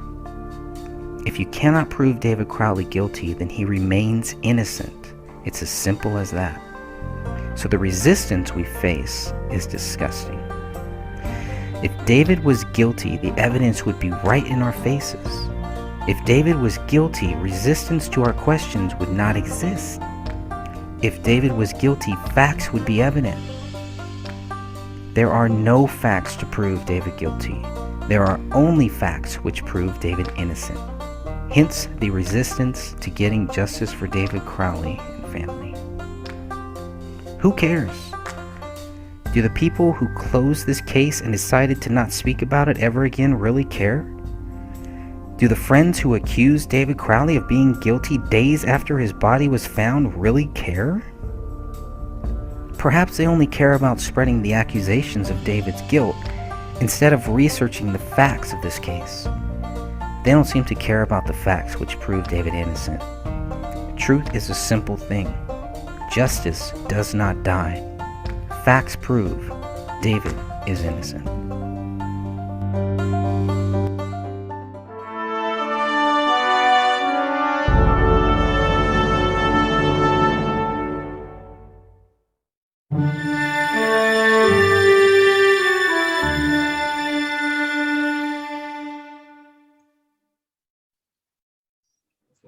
Hi, YouTube. It's Catherine Michele.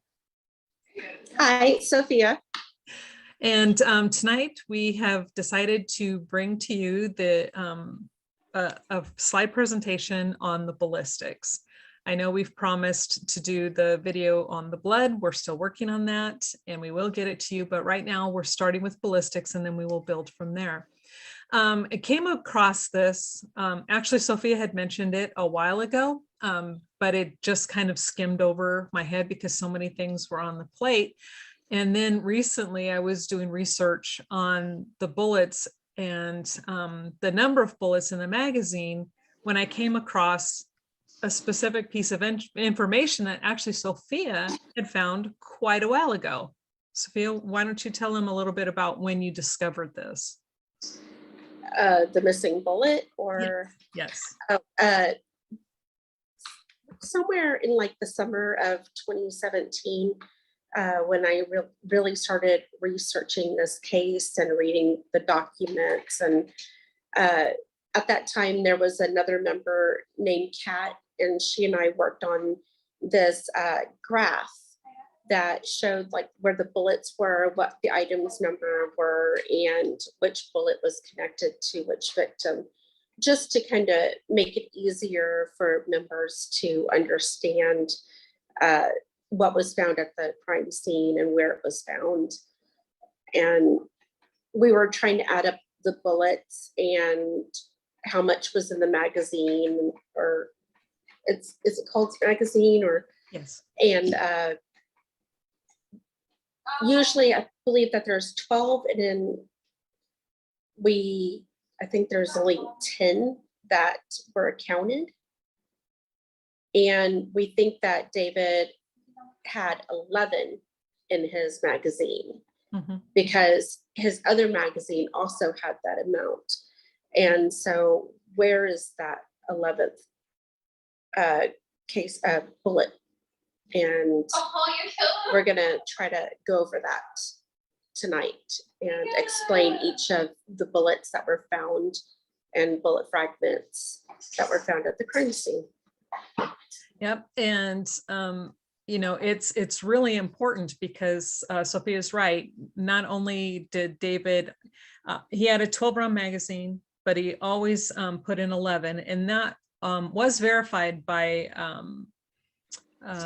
Mason Hendricks. I do have a copy where he stated that he knew David to have only put 11 rounds in his magazines. I did not include that in here today because there's just so much information that we're just going to try to cover. However, like Sophia did state, the other magazine, the spare magazine that was in the safe in the bedroom, also only had 11 rounds, which were all accounted for. But the magazine and the gun at the crime scene, there are only 10 that are accounted for. So, okay, we're going to start the slide presentation, and we're going to go over all of this information now.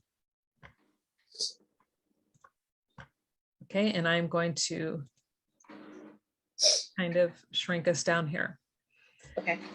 Okay, so for the ballistics, there is so much to cover in the David Crowley case. One often finds themselves scratching their head saying, where do we go from here? Where do we go from here? And we figured the best way to figure this out is to start with the ballistics. In every case where there's a murder using a handgun, the presence of spent bullets and casings is something to find. This is true in the Crowley case as well. When the AVPD and the BCA left the Crowley home on January 18, 2015, they left with 4 spent bullets, 3 of those containing obvious blood and hair, 1 spent round found in a wall, 1 fragment, and 1 unspent round. We can only assess from this, not access. Oh my goodness, you guys, you see typos. Here we go. That's supposed to be assess from this information and the very quick determination of events from the AVPD. The police felt they had all the evidence needed to bring the case to a close. They had 3 bodies and 4 spent bullets. It made sense after all. Kamel's body showed the presence of 2 exit wounds. David's body showed the presence of 1 exit wound, and Ranya's head showed the presence of 1 exit wound, 4 in total. Unfortunately for them, they were wrong. So let's start by looking at and comparing a 40 cal bullet and the bullets found at the scene. Now, this is the actual box of ammo that was taken from the crime scene, and the weight of these bullets weigh 180 grams.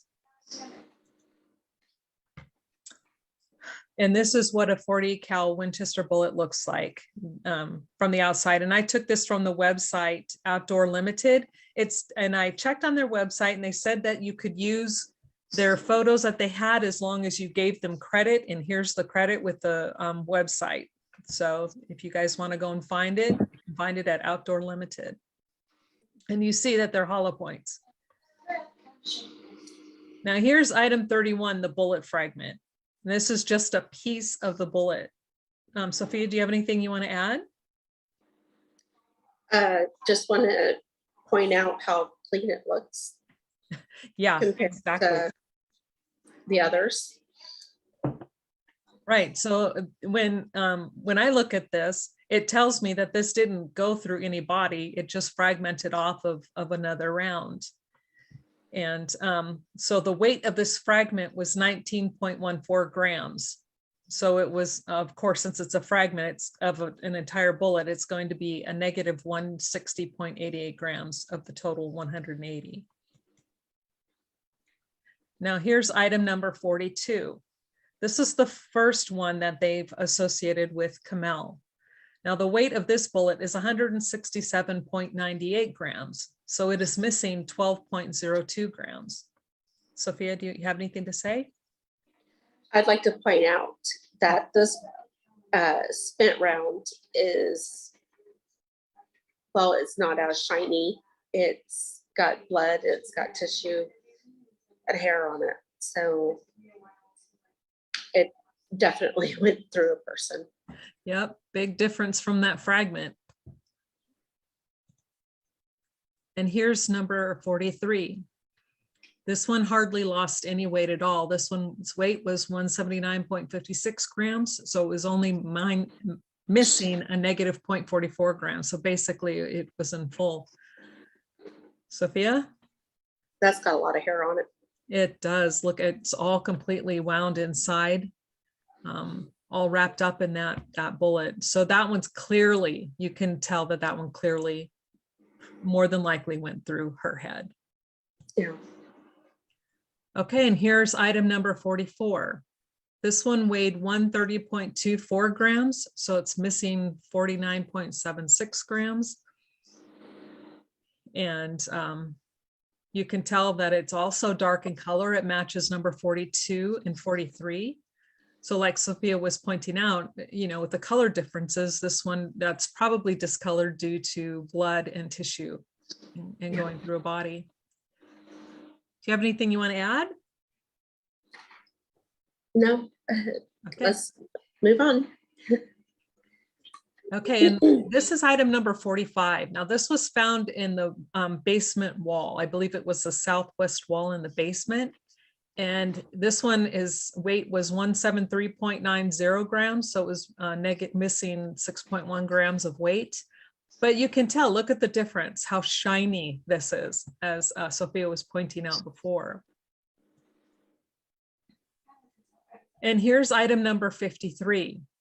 And this to me, I don't know if you feel the same way, but this looks to me like it's missing a petal here, but the weight doesn't add up. So it couldn't be, I tried to get it to match up with number 31, but I couldn't get it. Well, they did remove part of a bullet fragment from Rania during the autopsy. Okay. So okay. It could be that. Okay, so and that's interesting. Thank you for pointing that out, because maybe this one did go through her, but I was uncertain because of also how shiny it is. But it is, this number 53 is the one that has Rania's blood or DNA on it. Yeah. And here's item number 57. This is the best photo that they gave us. It's sitting in the attic inside the insulation. But here is the interesting thing to note. It didn't lose any weight. The total weight on this one was 180.18 grams of the 180 grams. So it was just over by 0.18 grams.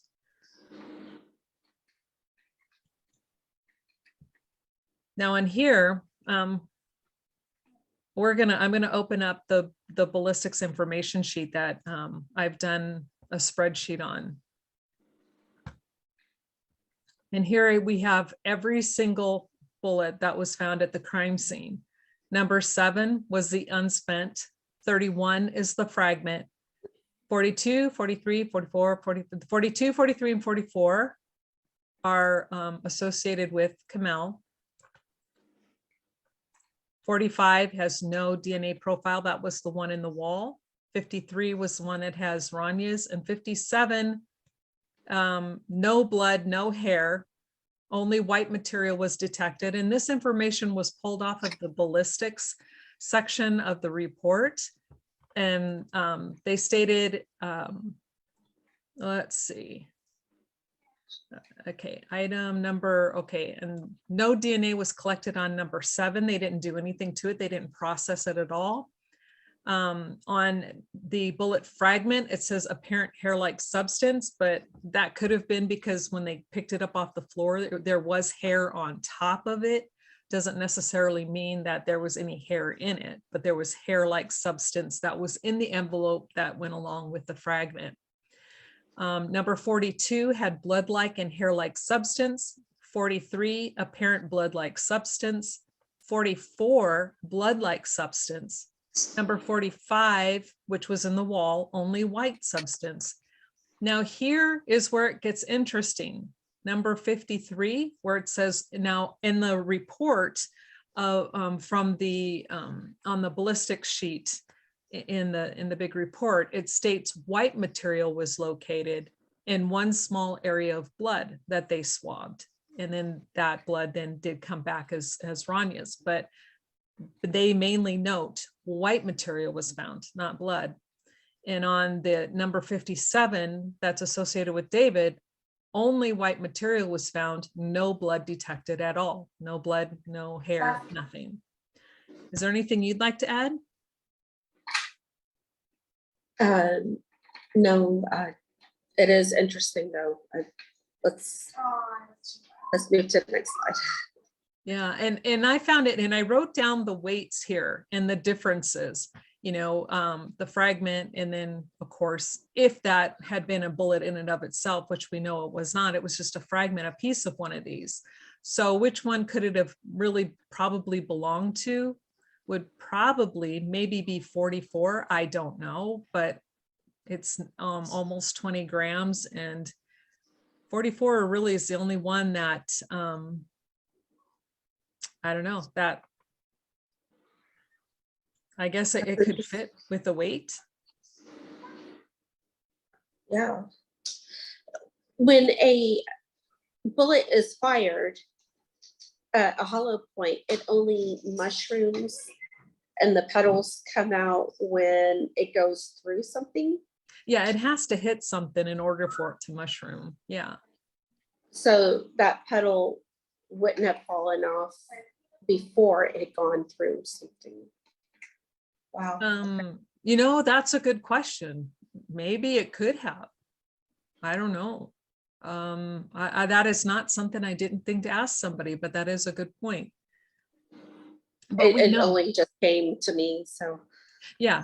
Well, it's a really good question, but we do know 31 is only a fragment. It could have belonged to number 44, but it is definitely not a bullet.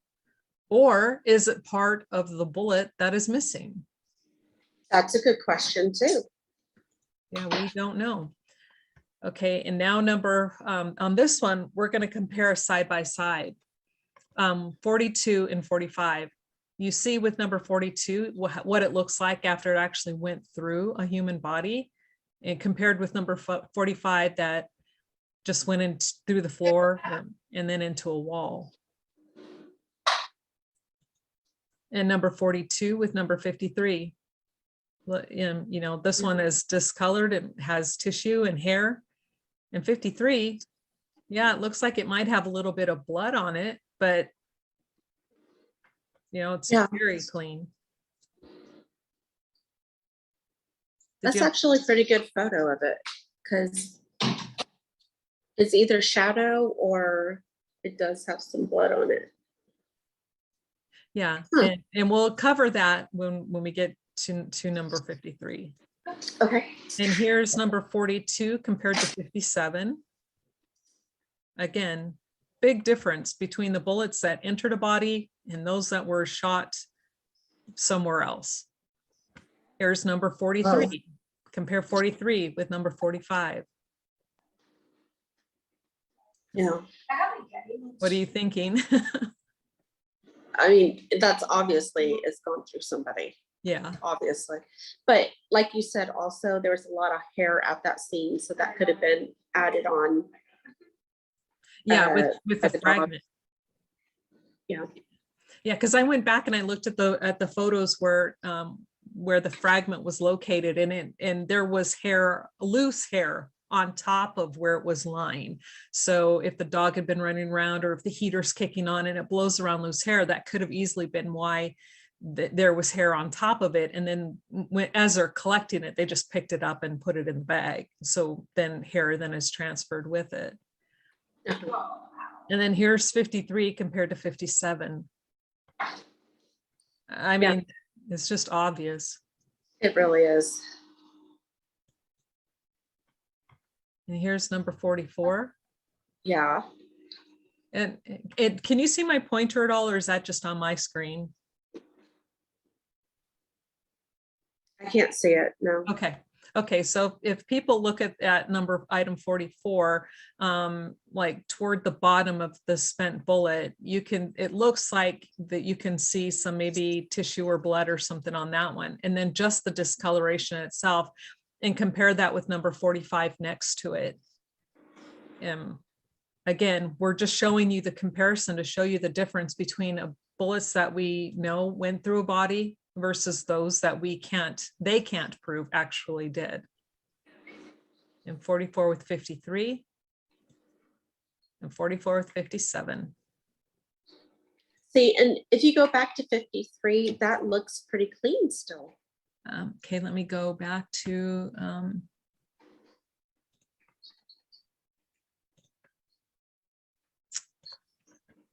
Okay, you mean this one right here?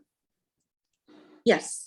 Yeah, and that's what and that's what I'm saying. We're going to cover that a little bit more here in a minute, because that was one of the things that caught my attention as well, because 42, 43, and 44 are all dark.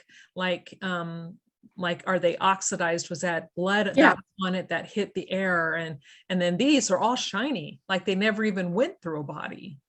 And we know that this was on the carpet because it rolled out of the carpet when the carpet was being removed by the cleaners. Exactly. Exactly. Okay, items 42, 43, and 44 all show evidence of having gone through a body. You can see the color difference, and there's hair embedded within the mushroomed end of the bullet. We do not see any of that with items 45, 53, and 57. All three, items 45, 53, and 57, present with a copper shine, yet items 42, 43, and 44 are all dark in color. Does this matter? Yes, it does. Why? Well, we're going to go through that. If the three bullets that are known to have gone through a human body have the look of oxidation, which is what we were just talking about, and the three bullets that are known to have not gone through a human body do not have the same appearance, sorry, another typo, what does that tell us about the DNA found on items 53 and 57? There was no blood, there was blood, but no hair detected on item 53. Yet no blood or hair was detected on item 57. Do you have that pulled up on your side? I forgot to add that. I was going to actually put a link to that in here, because there seems to be yet some misunderstanding, but the blood analysis clearly states that no blood was found on item 57, but they did a swab of it anyway. I only have it on my phone. I don't have it on the iPad. Okay. We'll cover that then when we do the blood. We'll make sure Okay. we'll have to add that in, because we're going to go through the It blood is analysis anyway. page 26 of the 40-page lab analysis for Okay. anybody who wants to read it, though. It's at the, like in the, right after it says results of laboratory examination. And It's right there. And what was that again? What page number? 26 of the 40-page lab analysis. Okay, and you guys can all find that at Greg's website, the Gray Stage website. So, and also on the Justice for David Crowley and Family Facebook page, you can go to the file section and look up this report and find it there.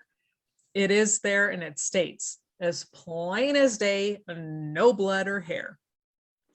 But they did find DNA. But they swabbed it anyway. There was nothing they could detect, and they tested it. They swabbed it and tested it for blood. It came back negative, a negative pheno test. So then they went ahead and swabbed it and sent it off to the lab. And then that's when they found a DNA match. Mm-hmm. But again, no blood. Okay, so here we have it. Item 53 and item 57 have DNA associated with Rania and David, respectively. However, both bullets lack the evidence needed to prove these were the bullets that killed them. Only a little visible blood on item 53, which results showed the presence of Rania's DNA. Keep in mind, though, the bullet was only found after it rolled out from the rug and onto the floor. Now, did the bullet pick up Rania's DNA in the process of rolling, or did the bullet actually come into contact with her body? The evidence is leaning toward the bullet picked up Rania's DNA when it rolled around on the rug. And this is what you were talking about, right? Yes. Yeah, so and that's the thing we have to remember. It's a copper bullet. It doesn't have any oxidation on it. And not that we can see in the photos that they gave us. You guys saw it yourself. It was bright, shiny copper. But we do know that when the cleaning crew was rolling up the rug, this item 53 rolled out. This was the next day, rolled out and onto the floor. So did it pick up her DNA? did it roll across that section of the rug that had Ranya's DNA and blood on it, small section of blood? Is that where this came from? Or, or was it actually the one that went through her body? It doesn't look like the others that we know went through Kamel. You clearly see the oxidation, but we don't see that on item 53. And this is absolutely huge. Why? Because now not only is the bullet that killed David missing, but the bullet that killed Rania is missing too. 3 bullets missing from the scene. 3, you say? You only mentioned 2. Where is the 3rd? Glad you asked that question. While doing research on the bullets and creating a spreadsheet from the information from the reports, we came across an interesting piece of information. There is an entire bullet missing from the scene. We know, as evidenced by the other magazine found in the gun safe, and from what others who have been around David when he would shoot his guns stated, David loaded his magazines with 11 rounds. Let's look at the spreadsheet and see the bullet count for ourselves. And let me see if I still have that pulled up here. Again, we know that's just a fragment. So how many bullets do we have? 1, 2, 3, 4, 5, 6. That was 7. So we have 7 out of 11 so far. And you minus 7 from 11, we have 3 missing fragments. I don't know if I shared that with you guys or not. I don't know what's showing up on the screen. I see the let's break it down, break this down. Oh, okay. Well, it's there if you. Okay. Okay. Well, let me see. I'm trying to, I gotta love the fact that it's like, hello. What can I do? Okay. Maybe, well, we saw it earlier and it was on there for a while. So if you guys want to go back to, oh wait, I know where, oh my God, see, I'm just so tired. I don't even know why I'm still doing this. Okay, can you see it now? Is it there now? Yes. Okay, from the current slide, and let's pull this up again. Here we go. There's more than one way to skin a cat. Okay, so 7 was just an unspent round, 31 is just a fragment, and then we only have 7 bullets collected. 1, 2, 3, 42, 43, 44, 45, 53, and 57. 7 bullets out of an, 7, 8, 1, 2, 3, yeah, 6 plus 1, 7. So we have 7 bullets out of an 11 count magazine. We're missing 3. And we'll keep going to get caught up here.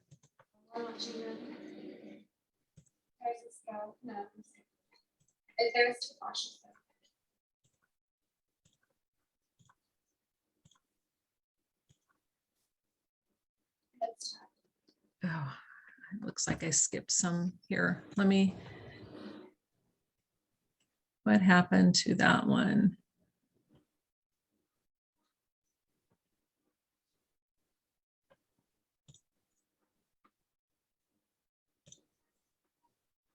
Oh, did I actually delete? I think I deleted a slide. How did I do that?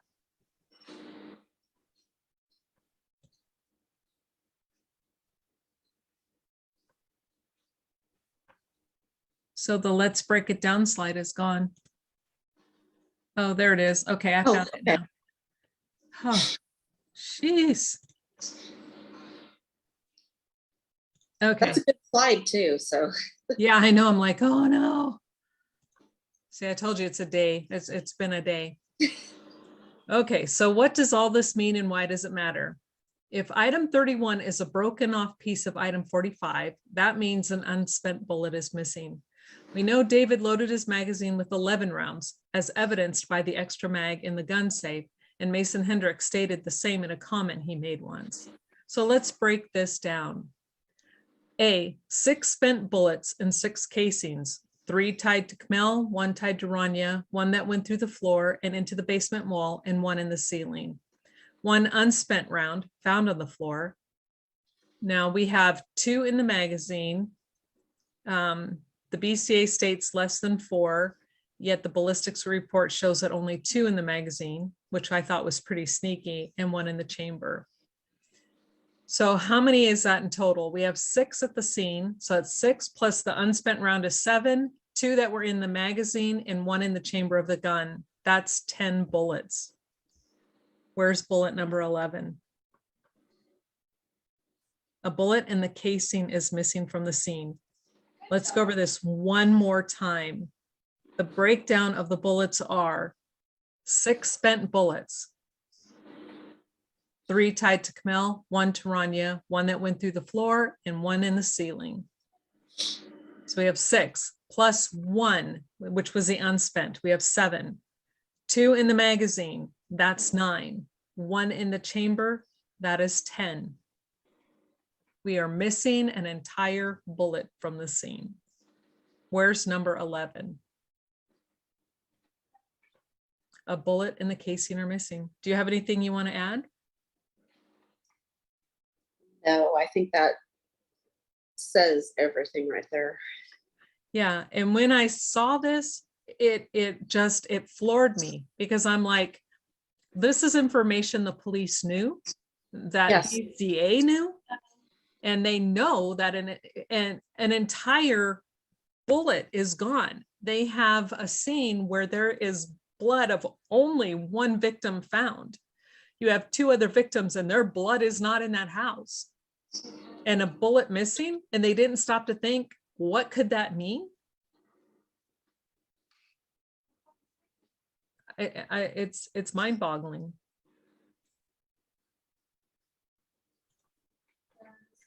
So the BCA evidence in the property report and the supplemental report show the magazine in the gun safe in the master bedroom contained 11 rounds. And we'll show you that proof in these reports right here. This is from the supplemental report right here. This was the magazine from safe loaded with 11 rounds of ammunition.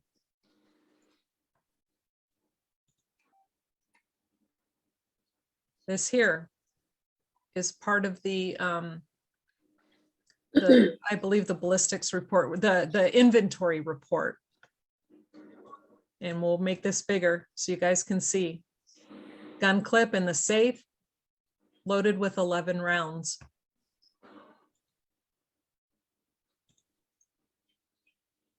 And here's the firearm worksheet.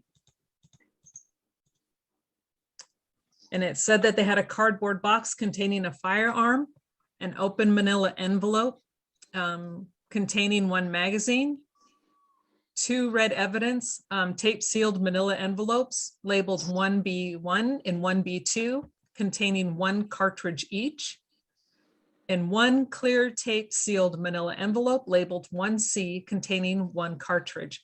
1B1 and 1B2 came from inside of the magazine of the gun, and 1C was what was the round in the chamber of the gun. So there were just a total of 3 left. 3 in the gun, 7 found at the house, 1 is missing. And where is that bullet? Yep. And where's the casing too? Exactly. So I'm going to stop sharing here for a minute so we can go back to us. So yes, exactly. We have an entire bullet. Was it another round that was ejected? Was it one that was shot somewhere else? But like Sophia said, the bullet and the casing are not there. So if they're not there, is there another crime scene? Yeah, it leaves us wondering, and you're like going, okay, what other explanation is there? We know the dog didn't eat the casing and the dog didn't eat the bullet. Yeah. So it gives a lot of people something to think about, because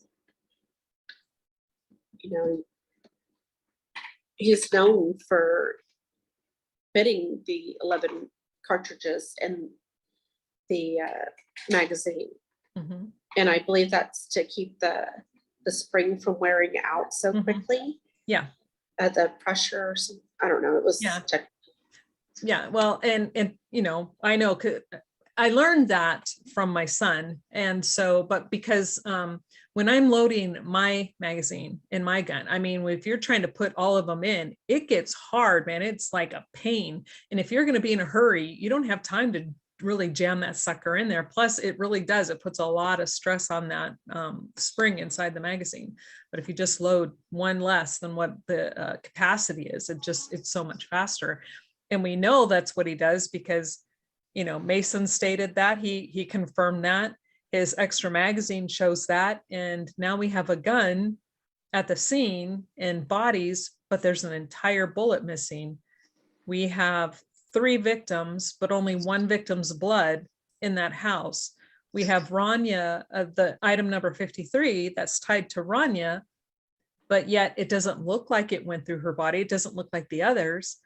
And they found it after it rolled out from underneath the rug. So as they're rolling up a rug, it's tumbling and it's coming into contact with stuff on the rug, obviously. I mean, whether or not that's where it came from on the bullet, it still is going to be coming into contact with, you know, body fluids, tissues.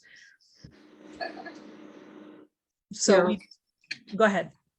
No, continue, please. Yeah. So, I mean, you know, if we break this down, we know that Kamel was shot and killed there. We know she was killed in that house. Her blood is there. Her blood is everywhere. But we don't, now we no longer have the solid proof about where Rania was killed. Yeah. Her DNA, I mean, a good attorney would be able to throw that out in a court of law because of the simple fact that it was on a rug. They were in the process of rolling and it rolled out from a rug and landed on the floor. And then they found DNA on it, but there was none, as you could clearly see. There is no hair, there's no tissue, nothing is wrapped up inside number 53. It's completely different from the others. So a good attorney would have that tossed out. So that's what I'm saying. You could be missing 2 bullets, bullet number 11, and then the one that actually killed Rania. Where's that one? And we know, plus we know where's the one that killed David. You know, 57 Correct. Does not have his blood or hair on it, but yet it has his DNA. So somehow I guess we're supposed to infer that that was the bullet that killed David, but there is no proof of that whatsoever. It's impossible to state that because we know it didn't go through David's body, by body position, by where it ended up, and the fact that it's in a ceiling. That is not the bullet that killed David. So in actuality, we have 3 bullets missing from the scene. Where are they? And not only did they find Ronnie's DNA on that bullet, item 53, but they found 2 or more individuals. So yes, you are right. You are right. Let me see if I can't pull that up and share that. Let me see if I can. And it doesn't match David and it doesn't match Kamel. Right. Okay. So here, can you see it? Did it pop up? Yes. Okay. So let me, and that was item 53, right? Let me, okay, I'll highlight it this way. Yes. You're right. When indication of blood, yes, because one small area again, and I'm taking this from their reports, mainly white material. Now, the only other bullets that had white material were the ones that went into the ceiling and into the wall. So 53, that's interesting. It had white material, but one small area had blood. And that's what I'm saying. Did it pick it up when it was rolling? Very possible. So indicated, yes, blood was indicated, and it was Rania, but it indicated, like she stated, as 2 or more, and David and Kamel are excluded. This case is all over the place, all over the place. Yep, it is. Yeah. And go ahead. I'm sorry. I mean, this item 53 is the smoking gun for this case. Yeah, you think so? Please expand on that. Let people know what you're thinking. I mean, whose DNA is on that bullet? We don't know because nobody else was ever tested. And this is not the only time that they find extra DNA on items. I believe it was it 41 major Well, profile? I know we'll cover that No. when we do the blood, because I did a whole huge spreadsheet on that as well. But there's like two other items that had extra DNA too that was found on it. So Yeah. I mean, whose is it? Exactly. And when we do the blood, I've been doing a lot of research and doing like these little mini online classes. They're free classes, but that deals with DNA and mixed bloods and results like that. I mean, it is so in depth. You know, you think that it's would be basic. Oh my goodness, it's a lot of work that goes into finding DNA or blood, dealing with blood mixtures. But the fact that it states mixture of two or more means exactly that. There are two or more individuals involved in that blood mixture. And if you have David and Kamel excluded, that means that their alleles were not found, did not match the alleles that were in this DNA. They are not part of that. So we have two individuals, two or more, and Rania was the only one that could have been picked up. But again, was that because it rolled through the carpet? And if that's the case, we know that there's passive blood in the kitchen. Was there just happen to be passive blood on the rug as well? We don't know. This is all speculation at this point. But again, the main point of this is to show you guys that we have the bullet that killed David is missing. The bullet that killed Rania is obviously in question now. Is Yes. this really the one that killed her? Highly in question. It's very questionable. And a good attorney could toss it out and say, no, it's not. And we have an entire bullet missing from the scene. We have David and Rania's blood missing from the scene. So where were they when they were hurt? And where's that bullet?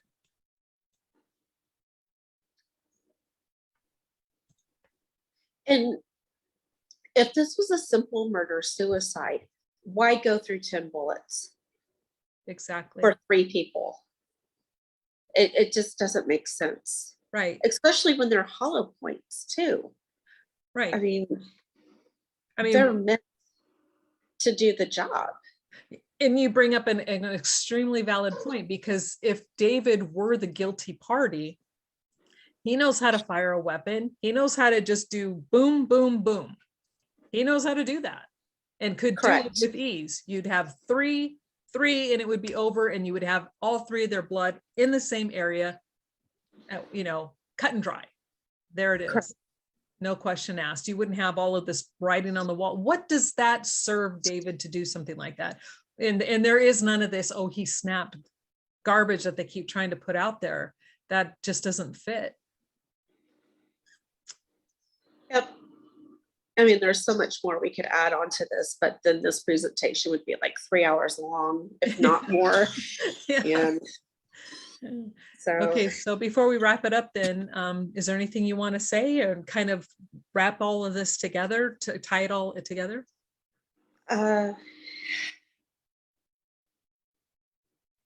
I honestly can't think of anything extra. I mean, we've been covering it all. Yeah. How about you? And for me, it's like, I know I've stated it, I don't know how many times, but I just want to reiterate it, nail this home. There is a bullet missing from the scene. David's blood is missing from the scene. Rania's blood is missing from the scene. The bullet that has Rania's blood on it has blood of another person, or possibly 2 other, or yeah, one for sure, possibly another or more. Mhm. It's not evident that it went through her body. So where's the bullet that killed Rania? Where were David and Rania killed? Clearly not in that living room. Where did Yeah. it happen? I don't know. I'm not saying they were taken from the house. I don't know. Were they downstairs? Were they in a bathroom? I don't know. But all I know is that The evidence tells us and says all over the place, their blood is not there. We have a missing bullet, a questionable bullet for Rania now. So possibly hers is missing as well. We don't have the bullet that killed David. I think this is pretty important. Yeah, I do too. I think this is very important to get out. And I hope that everybody will go back and look at the reports and see exactly what we have been talking about. If you have questions, feel free to ask us. We're both in the group. We're both here to help. We can point in the right direction. We can show you all the information that we pulled this from today. We're happy to answer questions for you and point you in the right direction. You can read through it yourself if you'd like. We got this from the BCA lab results, the evidence and property sheets, and the BCA data request, the huge BCA file that had a lot more information in regards to the cartridges and the magazine and how they were found, where they were found. So all that can be located on Greg's site, a gray stage. And let me see if I can get that website for you. Okay, and we will put a link down below in the description box for Greg's website for you to go and find those. Yes. But just so you guys know, like Sophia stated, all of the information I got that states the condition of the bullets and what was found on them, I got from the 488-page BCA report, and it starts on page 165 for the ballistic section, and then it goes through, and they'll have pages that, 2 columns where they can do 2 separate bullets at a time, and it lists the trace evidence found on those fragments. And you will see in those trace evidence that was written and documented by BCA for item number 53, it says white material. For items 42, 43, and 44, the bullets that we know that went through Kamal, it states hair and blood-like substance. That is not written on items 53, 57, or fragment number 31. Correct.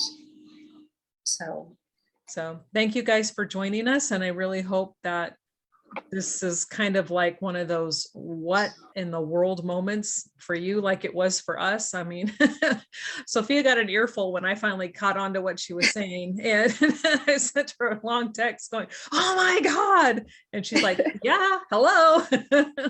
But so thank you, Sophia, for joining me. And like I said, you guys stay tuned, because we will be getting out the blood analysis one. And that one is taking us a whole lot longer, just because of the amount of research that has to go into understanding the breakdown and the testing of what it means by 2 or more individuals. So correct. thank you guys for joining. Thank you.